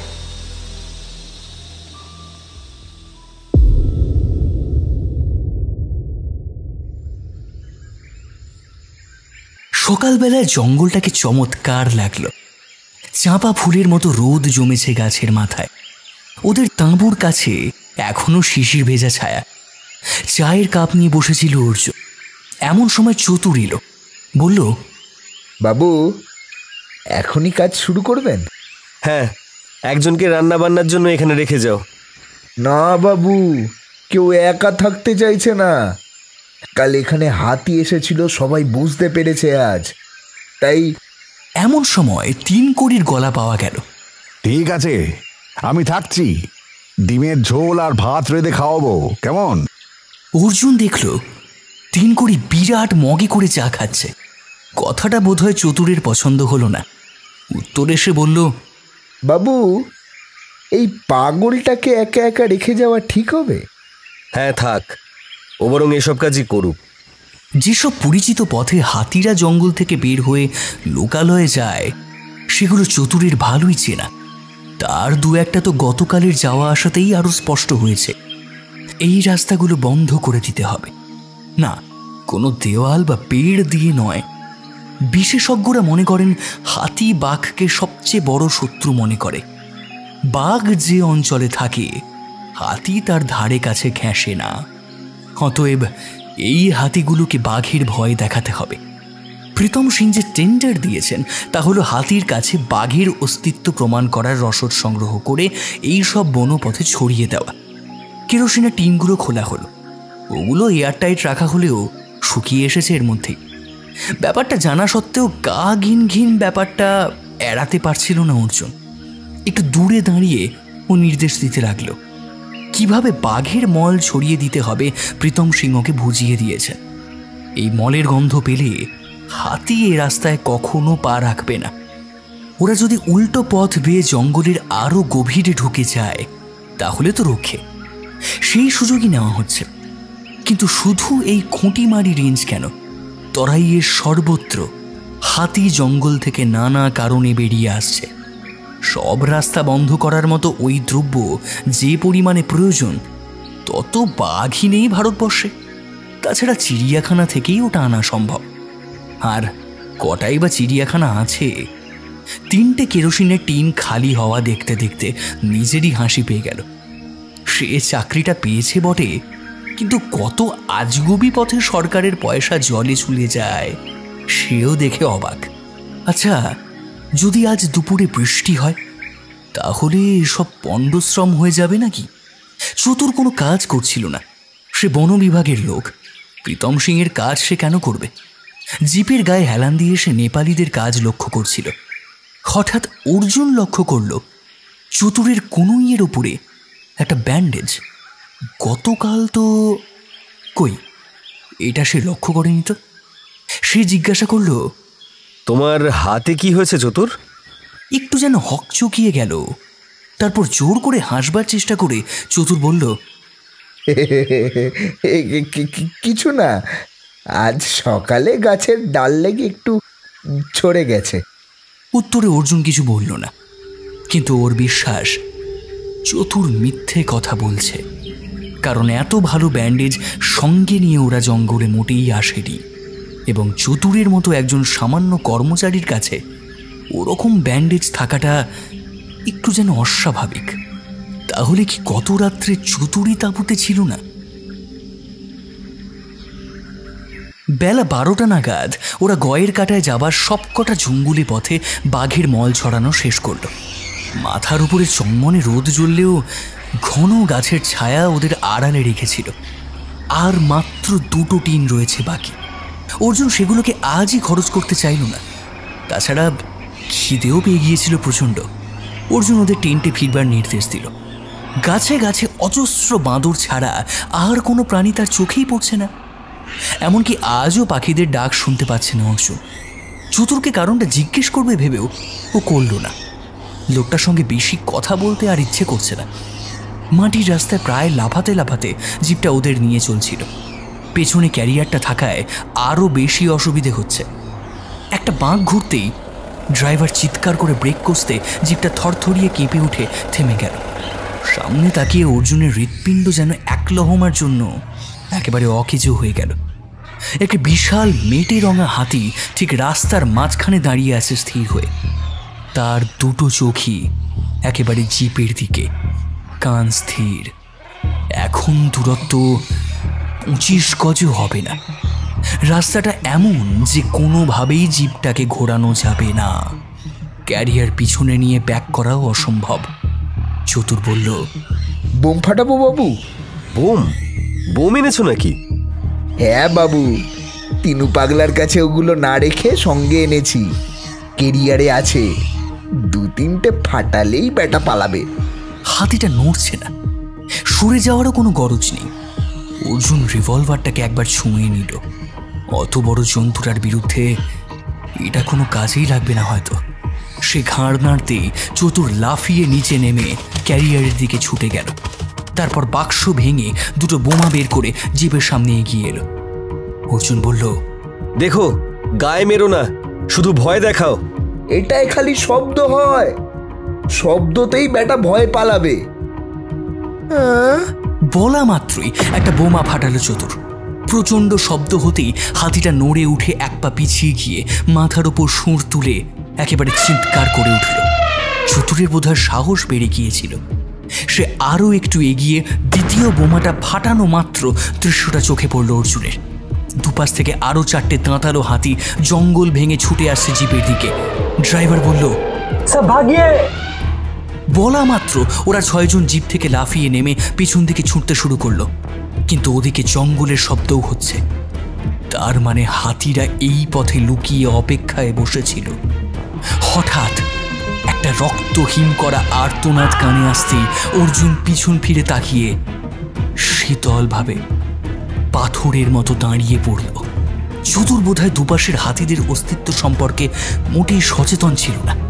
অর্জুন দেখল একটা দাঁতালো হাতি চতুরের শরীরটাকে শুঁড়ে জড়িয়ে শূন্যে তুলে জিপের গায়ে আছাড় মারল। চতুর কিন্তু তারপর আর একবারও আর্তনাদ করেনি। সঙ্গে সঙ্গে 3টে হাতি প্রায় একই সঙ্গে জিপটার ওপর পা তুলে ওটাকে দুমড়ে মুচড়ে ফেলতে লাগলো। চোখের সামনে এমন বীভৎস মৃত্যু অর্জুনের আগে কখনো দেখেনি। তার সমস্ত শরীর যেন থরথর করে কাঁপছিল। চতুর যে বেঁচে নেই এ সম্বন্ধে সবাই নিশ্চিত, কিন্তু শরীরটাকে কি পাওয়া যাবে না? কে জানে। হঠাৎ কাঁধে নরম ভিজে স্পর্শ এবং নিঃশ্বাস পেয়ে চমকে ঘুরে দাঁড়িয়ে অর্জুন একেবারে বরফ হয়ে গেল। প্রায় অর্ধবৃত্তাকারে হাতিরা ওকে ঘিরে ধরেছে। ওর ঠিক সামনে সেই বাচ্চাটা দাঁড়িয়ে নিজের সুর নাড়ছে। বাচ্চাটার মুখে যেন এক অনাবিল হাসি, যেন অর্জুনকে নিয়ে একটু খেলা করার মতলব। সুরটা বারংবার সে অর্জুনের সামনে নাচাচ্ছে। একবার একটা গাছের ডাল ভেঙে এগিয়ে দিল। অর্জুন সেটা নিতেই বেশ চক্কর মেরে নিজের দলকে দেখে নিয়ে সুর দিয়ে অর্জুনকে ঠেলতে লাগলো। জীবনের বিন্দুমাত্র ভরসা নেই। অর্জুন পিছনে তাকালো। হাতির পাল অত্যন্ত সতর্ক চোখে তাদের দেখছে। যেন শিশুটিকে খেলা করতে দেওয়া চলে, কিন্তু সে যদি বিপদগ্রস্ত হয় তাহলে ওরা যে কোনো মুহূর্তেই অর্জুনের দিকে তেড়ে আসবে। বাচ্চাটা সমানে অর্জুনকে সামনে ঠেলছে, যেন বলতে চাইছে এগিয়ে চলো। খানিকক্ষণ দ্বিধা করে অবশেষে মৃতের মতো অর্জুন সামনে হাঁটতে লাগলো। বাচ্চাটাও পাশাপাশি হাঁটছে আর সকৌতুকে লেজ নাড়ছে। ভাঙা মোচড়ানো জিপটাকে ডিঙিয়ে অর্জুন প্রায় চোখ বন্ধ করে কয়েক পা এগিয়ে আসতে সুরের টান অনুভব করল। বাচ্চাটা যেন তাকে থামতে বলছে। সে দেখল 3টে বিশাল দাঁতালো ক্ষিপ্র চোখে ওর দিকে তাকিয়ে আছে সামনে দাঁড়িয়ে। এই 3টেই জিভ ভেঙেছে, চতুরকে এরাই মেরেছে। বাচ্চাটা হঠাৎ অর্জুনকে ছেড়ে তীর তীর পায়ে দাঁতালোদের দিকে এগিয়ে গেল। তারপর সুর দিয়ে ওদের একটু আদর করে আবার ফিরে এলো। অর্জুন দেখল দাঁতালো 3টের যেন মন পাল্টালো। ওরা রাস্তা থেকে সরে জঙ্গলের মধ্যে আলস্যে গা ছেড়ে দিল। বাচ্চাটার সঙ্গে আবার হাঁটতে শুরু করলো অর্জুন। বেশ কিছুটা যাওয়ার পর পিছনে একটা গর্জন উঠতে বাচ্চাটা দাঁড়িয়ে গেল। অর্জুন ঘাড় ঘুরিয়ে দেখল অন্য হাতিদের আর দেখা যাচ্ছে না, কিন্তু মা হাতিটা পিছনে পিছনে অনেকটা এসে তার বাচ্চাকে ডাকছে। আরেকবার তার মাথায় সুর বুলিয়ে বাচ্চাটা মায়ের কাছে ফিরে যেতেই অর্জুন দৌড় শুরু করলো। ঘন্টা দুয়েক বাদে টলতে টলতে অর্জুন যখন তাঁবুর কাছে পৌঁছলো তখন সূর্য প্রায় ঢলে পড়েছে। ওকে দেখে তিনকড়ি দৌড়ে এলো। অর্জুন এক পলক দেখে নিল 4টে নেপালি তার অনেক আগেই পৌঁছে গেছে, অর্থাৎ ওরা প্রাণে বেঁচে ফিরতে পেরেছে। ওরা ওকে ধরাধরি করে ক্যাম্প খাটে শুইয়ে দিলে অর্জুনের মনে হলো এর চেয়ে আরাম বোধহয় পৃথিবীতে আর নেই। খানিক বাদে একটু সুস্থ হয়ে উঠে বসতেই তিনকড়ি বলল, খরগোশের মাংস খেয়েছো কখনো? হ্যাঁ, আজ খাওয়াবো। বেটাকে ধরে ফেললাম বলে ডিমে হাত দিতে হলো না। হ্যাঁ, আজ আর স্নান টান করতে হবে না, মুখে জল দিয়ে পেট ভরে খেয়ে নাও, চলো। অর্জুন অপলকে তাকিয়ে থাকলো লোকটার দিকে। এত বড় একটা ঘটনা ঘটে গেল, নিশ্চয়ই শুনেছে নেপালিদের মুখে, কিন্তু সেসব কথা তো একবারও জিজ্ঞেস করল না লোকটা। বড় অদ্ভুত। সামান্য কিছু মুখে দিয়ে উঠে পড়ল সে। এখন খিদে নেই, শুধু মনের ভেতরে গভীর অবসাদ। চোখের সামনে লোকটা মরে গেল, আর একটু হলে বোধহয় সেও যেত। তার চেয়েও বড় চমক, বাচ্চা হাতিটা ওকে বাঁচালো। কিন্তু কেন? সেদিন রুটি খাইয়েছিল বলে। কুলিরাও বেশ ভয় পেয়ে গেছে। ওরা খেয়ে দিয়ে সামনে এসে বসল। তিনকড়ি এলো বেশ খানিক বাদে। এসেই বলল, গয়ের কাটায় একটা খবর পাঠাতে হয়। অর্জুন মাথা নাড়ল। কথাটা সে নিজেও ভেবেছে। অন্তত চতুরের মৃতদেহের যা অবশিষ্ট আছে তার একটা গতি করা দরকার। কিন্তু এতখানি জঙ্গল ভেঙে কে যাবে? গেলে সবাই একসঙ্গে যাবে। কথাটা বলতেই তিনকড়ি মাথা নেড়ে বলল, খেপেছ? একটু বাদেই চুপ করে রাত্রির হয়ে যাবে। আজ কিচ্ছু হবে না, কাল সকালে দেখা যাবে খুন। একজন নেপালি হিন্দিতে বলল, কিন্তু রাত মে তো হাতি আসতে পারে। না, আজ আসবে না। এলে বাবুকে ছেড়ে দিত না। বাচ্চাদের মন বুঝলে সব সময় ভালো। যত গোলমাল করি এই আমরা বুড়োরা। কি হয়েছিল বলো দেখি? অর্জুন সমস্ত কথা খুলে বলল। শুনে তিনকড়ি বলল, পাপের বেতন দিয়েছে চতুর। বারবার ধান খাবে, একবারও ফাঁদে পড়বে না, তা কি হয়? কি বলছেন? ঠিকই বলছি। কাল রাত্রেও বেটা বেরিয়েছিল, কিন্তু আজ রাত্রে একটা হেস্তনেস্ত করব যদি তুমি রাজি থাকো। হেস্তনেস্ত? কার সঙ্গে? সেইটাই তো জানি না। আজ রাত্রে তাই খুঁজতে হবে। কথা বলতে বলতে তিনকড়ি হঠাৎ এরকম হিয়ারি করতে অর্জুন বেশ বিরক্তই হলো। কিন্তু এই মানুষটি ছাড়া আপাতত তার কোনো গতি নেই, এটাও তো ঠিক। একবার স্পটে যেতে হয় আলো থাকতে থাকতে। স্পটে? নইলে তো রাত্রিরে চতুরের যেটুকু বাকি আছে তাও জানোয়ারের পেটে চলে যাবে, সেটাও ঠিক হবে না। আরে কিন্তু হাতিরা? দূর, হাতিরা কি মানুষের মতো এক জায়গায় বসে আড্ডা মারে নাকি? এতক্ষণে তারা কোথায় না কোথায় চলে গেছে। আপনি ডেড বডি এখানে নিয়ে আসবেন? একটা কিছু তো করা দরকার। তোমার গিয়ে কাজ নেই। একদিনেই যা ধকল গেল সারা জীবন মনে রাখবে। এই, তোরা তিনজন আমার সঙ্গে চল, আর একজন বাবুর সঙ্গে থাক। নেপালিদের দিকে তাকিয়ে তিনকড়ি হুকুম করল। অর্জুন দেখল বেচারারা মুখ চাওয়াচাওয়ি করছে। এই অবেলায় কেউ মার্চ করে আর বিপদের মুখে যেতে চাইছে না।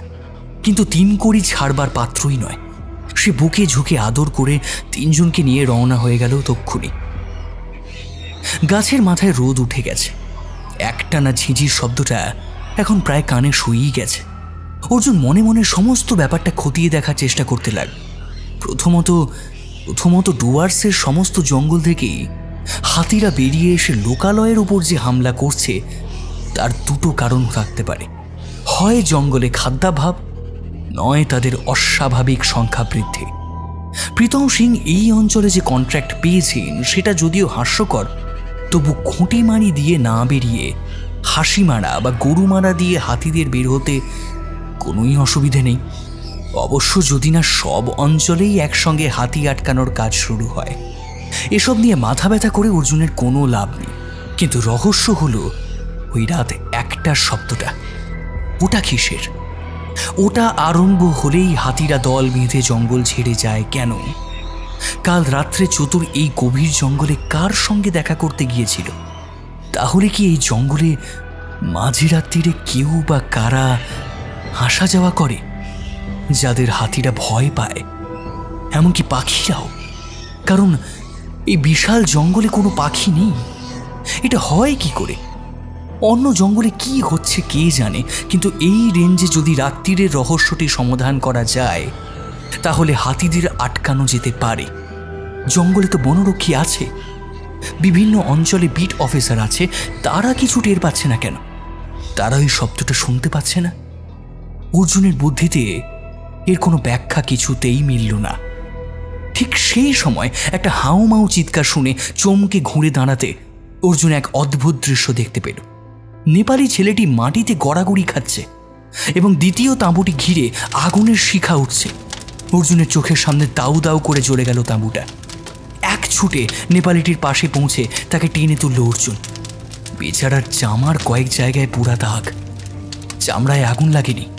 বোকার মতো দৌড়াদৌড়ি না করে গড়াগড়ি দিয়েছিল বলে রক্ষে। লোকটাকে ধাতস্থ করতে সময় লাগলো। তাঁবুটা ছাই হয়ে গেলেও ভেতরের জিনিসপত্রে তখন সদ্য আগুন লেগেছে।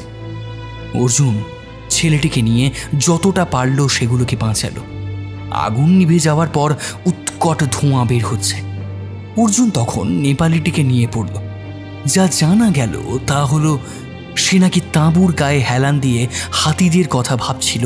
এমন সময় পিঠে গরম হলকা লাগে, তারপরে জ্বলনি শুরু হতেই সে গড়াগড়ি খায়। তার কাছে বিড়ি নেই, অতএব তার আগুন জ্বালানোর প্রশ্নই ওঠে না।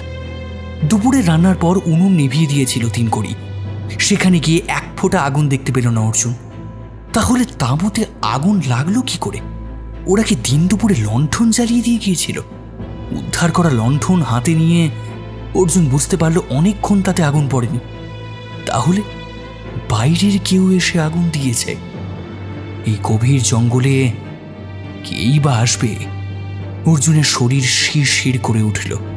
একটু আগে যে কথা ভাবছিল তা কি কেউ টের পেয়ে গেছে?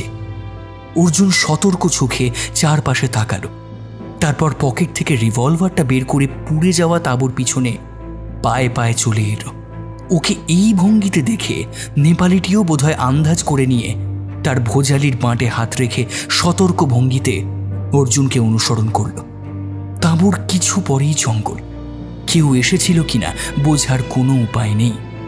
ঘাসের ওপর পায়ের ছাপ নেই, এমনকি সামনের জঙ্গলটায়ও মানুষ যাওয়া আসার কোনো চিহ্ন নেই। অর্জুন আরেকটু এগোলো।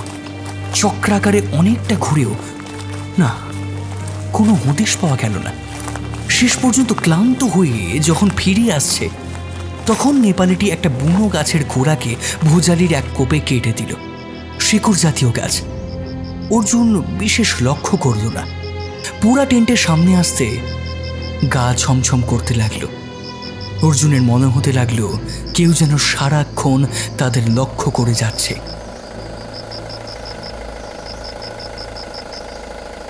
সন্ধ্যের আগেই ফিরে এলো ওরা। চারজন কয়েকটা বাক্স বই এনেছে, কিন্তু চতুরের শরীর দেখতে পেল না অর্জুন। সে কিছু প্রশ্ন করার আগেই তিনকুড়ি ছুটে গেল পোড়া তাঁবুর কাছে। তারপর ইশারায় অর্জুনকে জিজ্ঞেস করল কি হয়েছে। অর্জুন সংক্ষেপে যতটা পারল ঘটনাটা বলল। তিনকুড়ির মুখ এখন শক্ত, তার সঙ্গীরা বিস্মিত। লম্বা লম্বা পা ফেলে তিনকুড়ি পোড়া ছাইয়ের মধ্যে চলে গেল। তারপর হঠাৎই হাত বাড়িয়ে একটা গোলাকার দগ্ধ বস্তু তুলে ধরল। এই যে, এইটে ছুঁড়ে পুড়িয়েছে। অর্জুন দেখল ওটা একটা দড়ির বলের মতো। ততক্ষণে নাকের কাছে তুলে ঘ্রাণ নিয়েছে তিনকুড়ি। পেট্রোলে চোবানো ছিল। আশেপাশে কিছু দেখতে পাওনি? না, আমরা দুজনেই গিয়েছিলাম। সে নেপালি ছেলেটিকে দেখালো। ছেলেটি তখন ঘাসের ওপর বসে কি একটা জিনিস উড়ুতে ঘষছে। অর্জুন দেখল উড়ুটা অসম্ভব কালো, যা কিনা ওর হলদেটে শরীরের সঙ্গে একেবারে বেমানান।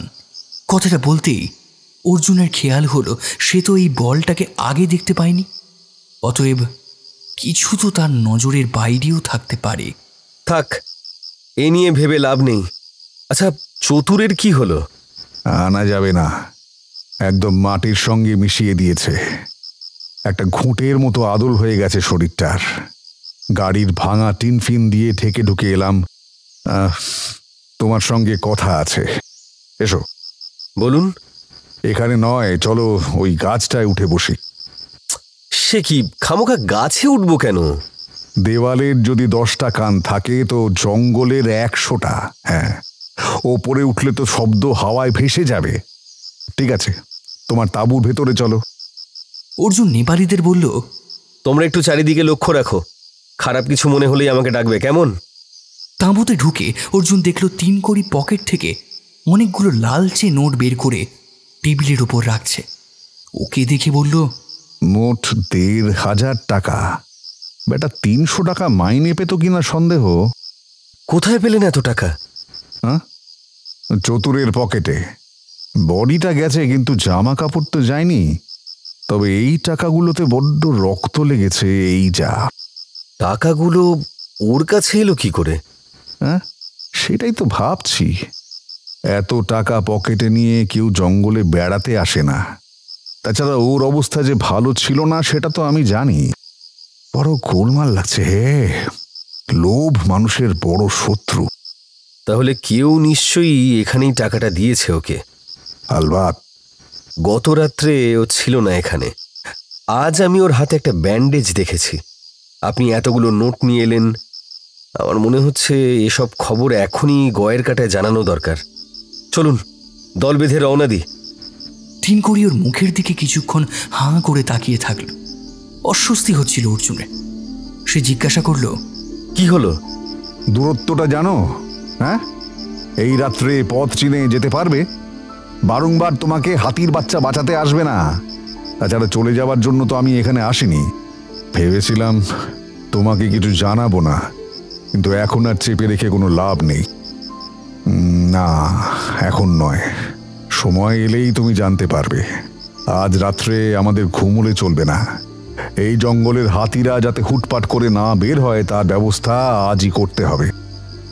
কথাগুলো এত রহস্য মাখানো যে অর্জুনের চট করে মুখে কোনো কথা এলো না।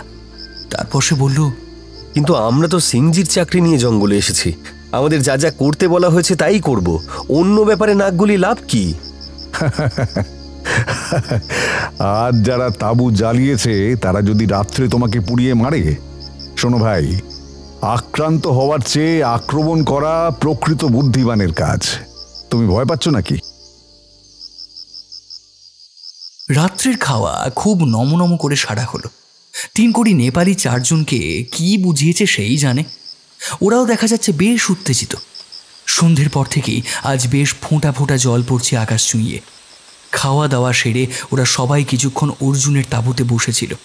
যদিও সবাই মিলে একসঙ্গে বসে থাকাটা অর্জুনের পছন্দ হচ্ছিল না, কিন্তু 3 কড়ি বলেছিল, না, এখন আর দুশ্চিন্তা নেই। ওটা হবে রাত গভীর হলে।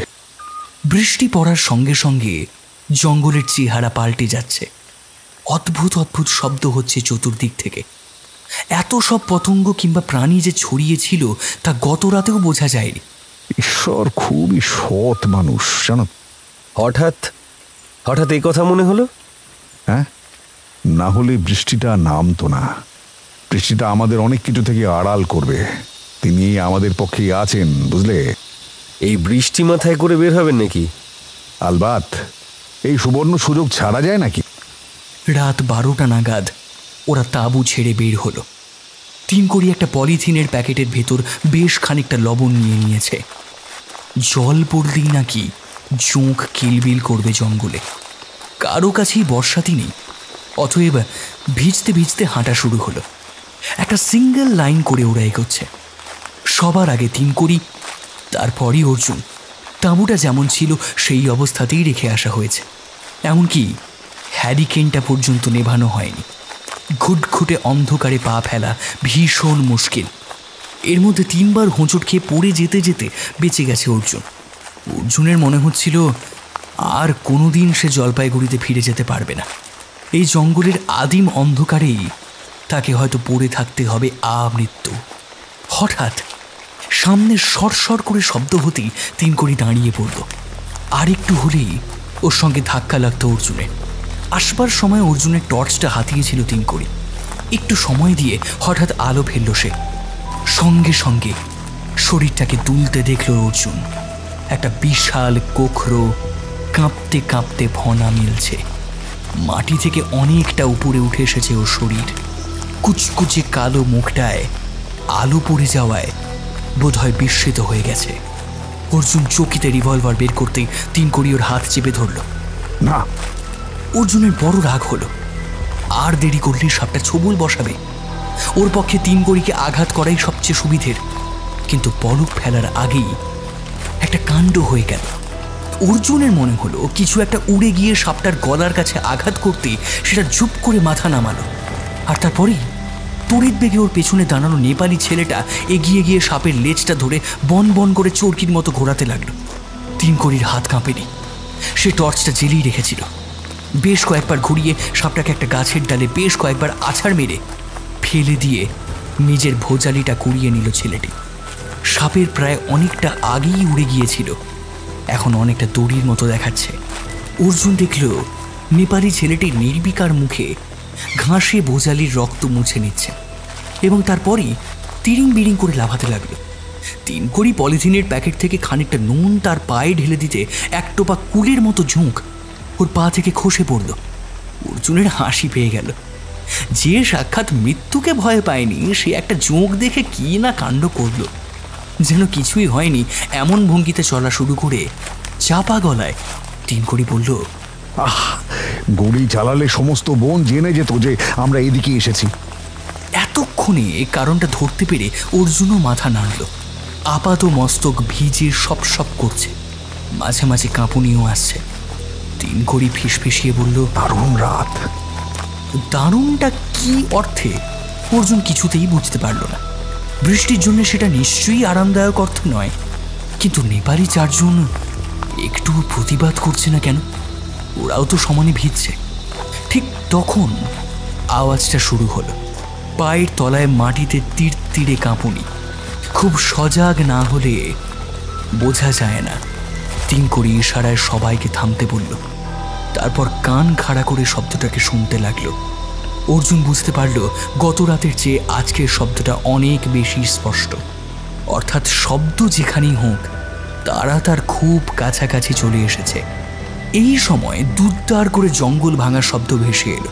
তিনকড়ি দ্রুত জরিপ করে নিয়ে বলল, এই সবাই কাছে উঠে পড়ো জলদি, নইলে প্রাণ যাবে। বলা যত সহজ, কাজটা করা তত নয়। কারণ গাছগুলো যথেষ্ট মোটা এবং শ্যাওলা বৃষ্টির জলে ভিজে আরও পিছল হয়ে গিয়েছে। কিন্তু তিনকড়ি যখন একটা নিচু ডাল ধরে শরীরটাকে বিঁকিয়ে সামান্য একটা ঝাঁকুনি দিয়ে উপরে উঠে গেল, তখন অর্জুন একেবারে হতভম্ব হয়ে পড়ল। খুব ভালো জিমন্যাস্টিক না জানলে এরকম করা যায় না। ডালটায় উঠে হাত বাড়িয়ে অর্জুনকে উপরে তুলে নিল তিনকড়ি। নেপালিরা অবশ্য এর মধ্যেই হাওয়া হয়ে গেছে। অন্ধকারে কাউকে দেখতে পাচ্ছে না অর্জুন, তবু তারই মধ্যে সে তিনকড়িকে জিজ্ঞেস করল, আপনি কে? সঙ্গে সঙ্গে তিনকড়ি ওর মুখ চেপে ধরে খুব চাপা গলায় বলল, চুপ। অর্জুন দেখল এক একটা অন্ধকারের পাহাড় বেশ ব্যস্ত পায়ে ওদের নিচ দিয়ে চলে যাচ্ছে সার দিয়ে, যেন দ্রুত জঙ্গল ছেড়ে চলে যেতে হবে ওদের। এই দলটায় সে বাচ্চাটাকেও যেন আন্দাজ করতে পারল। চলতে চলতে সে একটু অন্যদিকে মুখ ফেরাতে তার মা সুর দিয়ে তাকে লাইনে টেনে আনলো। ওরা চলে গেলে তিনকড়ি বলল, ভাগ্যিস জল পড়ছে আর হাওয়াটা উল্টো দিকে, নইলে। কিন্তু ওরা তো আজ বের হতে পারবে না। কেন? বাহ, সারাটা সকাল আমরা ওদের পথে। তুমি পাগল? সেসব বৃষ্টিতে এতক্ষণে কাদা হয়ে গেছে। সরকারের পয়সা যেভাবে নষ্ট হচ্ছে দেখলে গা জ্বলে যায়। কথাটা যে মিথ্যে নয় খানিক বাদেই বুঝতে পারল অর্জুন। কারণ হাতিরা আর ফিরে এলো না। তাহলে আজ সকালে যা করা হলো তা কোনো কাজেই লাগলো না। বিশেষজ্ঞ যিনি, যার মাথায় এটি এসেছিল, অথবা প্রীতম সিং, তিনি কি এই খবরটা জানতেন না? টুপটাপ করে সবাই কাছ থেকে নেমে পড়ল। নেপালিরাও চলে এলো পাশাপাশি। শব্দটা কোনো যন্ত্র থেকে বের হচ্ছে না এক ধরনের পোকার পাখার খসটানি, চট করে ঠাউর করা মুশকিল। তিনকড়ি ওদের নিয়ে এগোলো। এখানে জায়গাটা যেন আরও অন্ধকার। জঙ্গল বেশ গভীর। পায়ে চলা পথ জঙ্গল একটা রেখেই দেয়, এখানে তাও নেই। তিনকড়ি একটু চিন্তা করল, কিন্তু হঠাৎই আওয়াজটা থেমে গেছে এবং আশ্চর্য, এখানে ঝিঝিরাও ডাকছে না। আর তখনই তিনকড়ি সজাগ হয়ে গেল। বৃষ্টির ফোঁটা পড়ার শব্দ ছাপিয়েও যেন কিছু শুনতে পেয়েছে সে। উবু হয়ে বসে কিছু একটা করতেই খুব কাছের ঝোঁপে কুঁই করে একটা আওয়াজ উঠল, আর তারপরেই মাটিতে ছটফট করতে লাগলো ভারী কিছু। 2 মুহূর্তের মধ্যে সব শান্ত ওখানে। তিনকড়ি ইশারা করা মাত্র 2 নেপালি ছেলে সন্তর্পণে ঢুকে গেল ঝোপের মধ্যে। পরক্ষণে যাকে নিয়ে বেরিয়ে এলো তাকে একলা অন্ধকারে দেখলে বাঘ বলেই মনে হতো। বিরাট থ্যাবরা মুখটায় টর্চের আলো ফেলেই নিভিয়ে দিল তিনকড়ি। তারপর কুকুরটার গলা থেকে বকলস খুলে নিয়ে হাসল। একটা গেল, আর কটা আছে কে জানে। পোষা কুকুর? হ্যাঁ হ্যাঁ, বুলডগ। এই অঞ্চলে দেখিনি। ঠিক সেই সময় দূরে নাথুয়ার দিকে একটা ভারী শব্দ গড়িয়ে এলো। লরি জাতীয় কিছু আসছে। গাড়িটা জঙ্গলের মধ্যে দিয়ে সিঁথির মতো পিচের রাস্তা দিয়ে ছুটে যেতে যেতে আচমকা থমকে গেল। আর কোনো শব্দ নেই কোনোখানে। তিনকড়ি আবার সন্তর্পণে ওদের এগোতে বলল।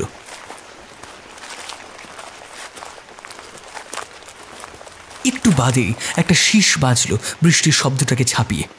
প্রথমে খুব স্বাভাবিক স্বর, তারপরে একটু বিরক্তিকর। ওরা ততক্ষণে 4টে গাছের আড়ালে চলে এসেছে। শীষটা ক্রমেই তাদের দিকে এগিয়ে আসছিল এবং অন্ধকারেও মূর্তিটাকে দেখতে পেল অর্জুন।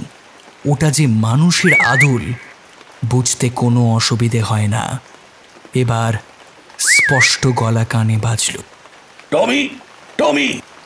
সেই সময় ওপাশের জঙ্গল থেকে 3টে মানুষ বেরিয়ে এলো আচমকা।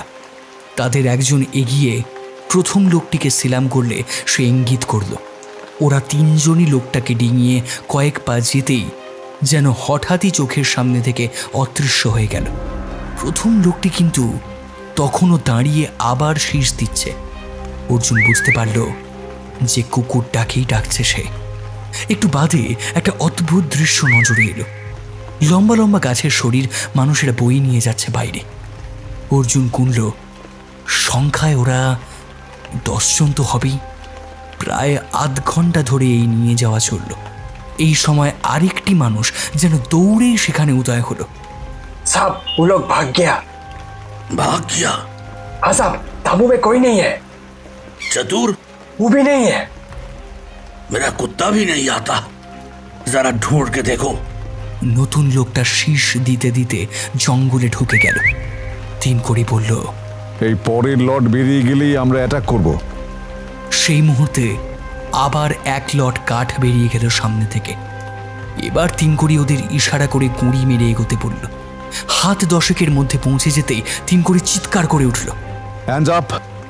চকিতে ঘুরে দাঁড়ালো লোকটা। এক লহমায় অর্জুন বুঝতে পারল আপাদ মস্তক বর্ষাতি ঢাকা মানুষটি চমকে উঠেছে, কিন্তু তারপরেই সে পেছনে লাফালো। ততক্ষণে অর্জুনের পাশে দাঁড়ানো নেপালিটি হাতের কাজ সেরে ফেলেছে। লোকটির আর্তনাদ শোনা গেলেও সে যে অদৃশ্য হয়ে যাচ্ছে স্পষ্ট বোঝা গেল। তিনকড়ি লাফিয়ে জায়গাটা ডিঙিয়ে কি একটা জিনিস চেপে ধরে বলল, অর্জুন, তুমি একজনকে নিয়ে লরিটা আটকাও, আমরা এই দিকটা দেখছি। অর্জুন দেখল তিনকড়ি প্রাণপণে একটা বন্ধ হয়ে আসা ঢাকনা আটকাবার চেষ্টা করছে। বাকি 3 জন নেপালি ওর সঙ্গে হাত লাগালে অর্জুন 4র্থ জনকে নিয়ে দৌড়ালো যেদিকে কাঠ যাচ্ছিল ঠিক সেই দিকে। জঙ্গলটা আচমকা ফুরিয়ে গেল। ওরা দেখতে পেল লরিটাতে কাঠ প্রায় বোঝাই, কিন্তু চিৎকারটা শুনেই বোধহয় লোকগুলো হতভম্ব হয়ে গেছে। অর্জুন আর সময় নষ্ট করল না, রিভলভার উঁচিয়ে বলল, সবাই হাত তুলে দাঁড়াও। লোকগুলো একেবারে ভ্যাবাচ্যাকা খেয়ে হাউমাউ করে উঠল, কিন্তু ততক্ষণে ড্রাইভার লরিটাকে চালু করে দিয়েছে। গাড়িটা গড়াতেই লোকগুলো তাতে লাফিয়ে উঠে গেল। জীবনে প্রথমবার রিভলভার চালালো অর্জুন। প্রথম গুলিটা কোন দিকে গেল সে নিজেই বুঝতে পারল না, কিন্তু দ্বিতীয়টি ছুটতে বিকট শব্দ করে গাড়িটা থেমে গেল। তারপর অদ্ভুত দৃশ্য দেখতে পেল ওরা। লোকগুলো গাড়ি বিকল দেখে লাফিয়ে নেমে চোঁচা দৌড়তে লাগলো সামনের দিকে। অর্জুনের সঙ্গী বলল, साहब जी, उन लोग भागता है। এরা যে সামান্য কর্মচারী তা বোঝা যায়। অকারণে মানুষ খুন করতে ইচ্ছে হচ্ছিল না অর্জুনের। ওরা গাড়িটার কাছে গিয়ে বুঝতে পারলো টায়ার গেছে। অত ভার না থাকলে হয়তো চলে যেতেও পারত। লোকগুলো ক্রমশ চোখের আড়ালে চলে গেল এবং পিচের রাস্তা ছেড়ে ওরা আবার জঙ্গলে ফিরে এলো। বাইরে থেকে পথ আছে বলে একটুও বোঝা যায় না, কিন্তু সামান্য ভেতরে ঢুকলে ঠাউর করতে মোটেই অসুবিধে হয় না। ওরা যখন নির্দিষ্ট জায়গাটির কাছে চলে এসেছে তখন কুকুর খুঁজতে যাওয়া লোকটিকে দেখতে পেল। বেচারা মাটির দিকে তাকিয়ে দাঁড়িয়ে আছে। ওদের পায়ের শব্দ পেয়ে ঠাউর করতে চাইল চিনি কিনা, কিন্তু তার আগেই নেপালি ছেলেটি ওকে কবজা করে ফেলেছে। মাটিতে চিৎ করে ফেলে ৩-৪ বার রদ্দা মারতে বেচারা অজ্ঞান হয়ে গেল এবং তারপরেই সেই শব্দটা বেজে উঠল। অর্জুন এবার আরেকটু সামনে এগিয়ে যেতেই হতভম্ব হয়ে গেল। মাটির নিচে আলো জ্বলছে, যেন হঠাৎ একটা গহ্বর তৈরি হয়ে গেছে ওখানে। লোকটা এতক্ষণ বোধহয় এইটাই দেখছিল। সঙ্গীকে নিয়ে খুব সতর্কভাবে অর্জুন সেই গর্তে পা রাখল। সিঁড়ির ধাপের মতো জায়গায় পা ফেলে নিচে নেমে আসতেই সে চমকে গেল। যেন বিশাল ঘর সামনে, দুটো বাল্ব জ্বলছে। তীর আওয়াজটা তখনও স্পষ্ট। ওটা যে জেনারেটরের আওয়াজ বুঝতে একটুও অসুবিধে হচ্ছে না। ঘরটা কাঠ বোঝায়। রিভলভার উঁচিয়ে খানিক এগোতেই স্পষ্ট গলা শুনতে পেল সে। ওটা নামিয়ে রাখো অর্জুন, আর কোনো ভয় নেই। তারপরই দৃশ্যটা দেখতে পেল। ৩ কোড়ি একটা চেয়ারে বসে চুরুট খাচ্ছে। ৩ জন নেপালি তার সামনে বসা লোকটিকে ঘিরে দাঁড়িয়ে। এর মধ্যে লোকটির হাতে ব্যান্ডেজ বাঁধা হয়ে গেছে। লোকটার মুখের দিকে তাকিয়ে একেবারে চমকে উঠল অর্জুন। তার মাথা নিচের দিকে। লোকটা বলল, আমি ১ লক্ষ টাকা দিতে রাজি আছি, প্লিজ। ৩ কোড়ি উঠে দাঁড়ালো। তারপর অর্জুনের কাছে এসে বলল, তোমার হাতের অস্ত্রটার লাইসেন্স নেই, ওটার সঙ্গে না রাখাই ভালো। বলে রিভলভারটা নিয়ে বাকি গুলি বের করে পকেটে পুরে রাখল। তারপর হেসে বলল, এই যে শব্দটা হতো তা ওই জেনারেটরের। মাটির তলায় শব্দ করে হাতিদের ভয় পাইয়ে ইনি জঙ্গলের কাঠ কাটিয়ে এইখানে স্টক করতেন। 2টো হাতির দাঁতও দেখতে পেলাম। চমৎকার। অর্জুন বিশ্বাসই করতে পারছিল না। যার অত টাকা সে সব করবে কেন? কিন্তু চোখের সামনে যা দেখেছে তা তো সত্যি। চোরা কাঠের সন্ধানে এসেছিলাম, একদিনে খোঁজ পেলাম। তুমি অবশ্য মাইনেটা পাবে না অর্জুন, বুঝলে? তবে চেষ্টা করব যাতে একটা পুরস্কার সরকার তোমাকে দেয়। আর হাতি আটকানোর টেন্ডারটা? সবটাই টোপ। যার লোভ বেশি সেই গেলে। দেখছো তো? আপনি কে? ৩ কোড়ি হাসল। তারপর পকেট থেকে একটা আইডেন্টিটি কার্ড বের করে সামনে ধরল। অমল সোম, বিশেষ গোয়েন্দা বিভাগ। অমল সোম বললেন, কাল সকাল অবধি আমাদের অপেক্ষা করতে হবে অর্জুন। হাতিদের ফেরার আগে প্রীতম সিংকে নিয়ে বের হওয়া বুদ্ধিমানের কাজ হবে না। সকাল ৬টায় রেঞ্জারের জিপ আমাদের নিতে আসবে।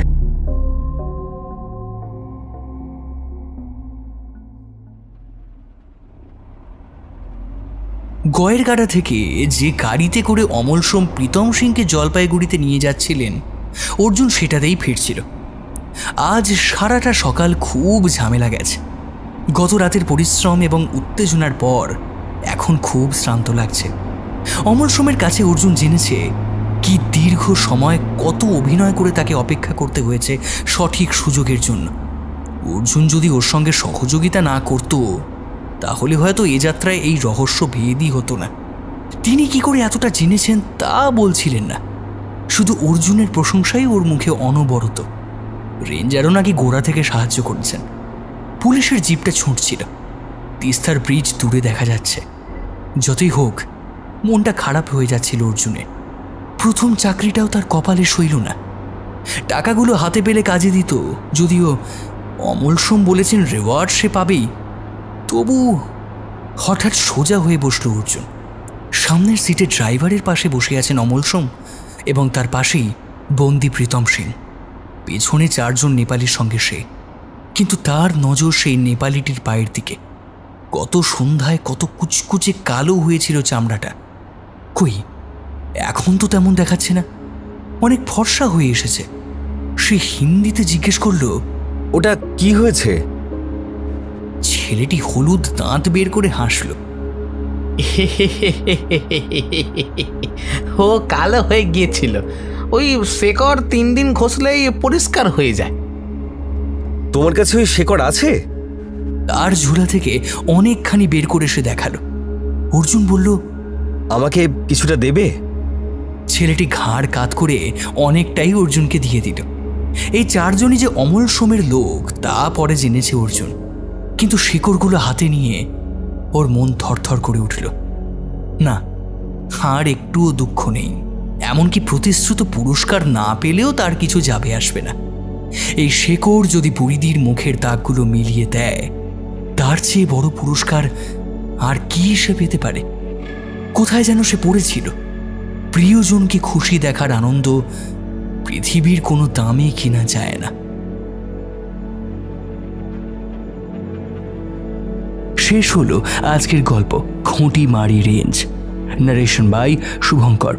অর্জুনের চরিত্রে দীপ কাইজার বাসু, অমল সোমের চরিত্রে দীপঙ্কর, প্রীতম সিং সৌরভ সাহা, অশোক স্নেহাদ্রি শেখর দাস, বাহাদুর এবং ড্রাইভারের চরিত্রে বিপুল, বুড়িদি দিতিপ্রিয়া, রেঞ্জার অতনু, নেপালি ছেলে এবং দোকানির চরিত্রে সৌমিক দাস, চতুরের চরিত্রে Happy, direction and soundscape by Bipul, script Soheli Mondal, poster design Rounak Mondal. গল্পের সূত্রধার আমি শুভঙ্কর। ফিরে আসবো আরও একটি অভিনব গল্প নিয়ে, তাই কান রাখুন শুধু গল্পের জন্য ইউটিউব চ্যানেলে। ধন্যবাদ, শুভরাত্রি।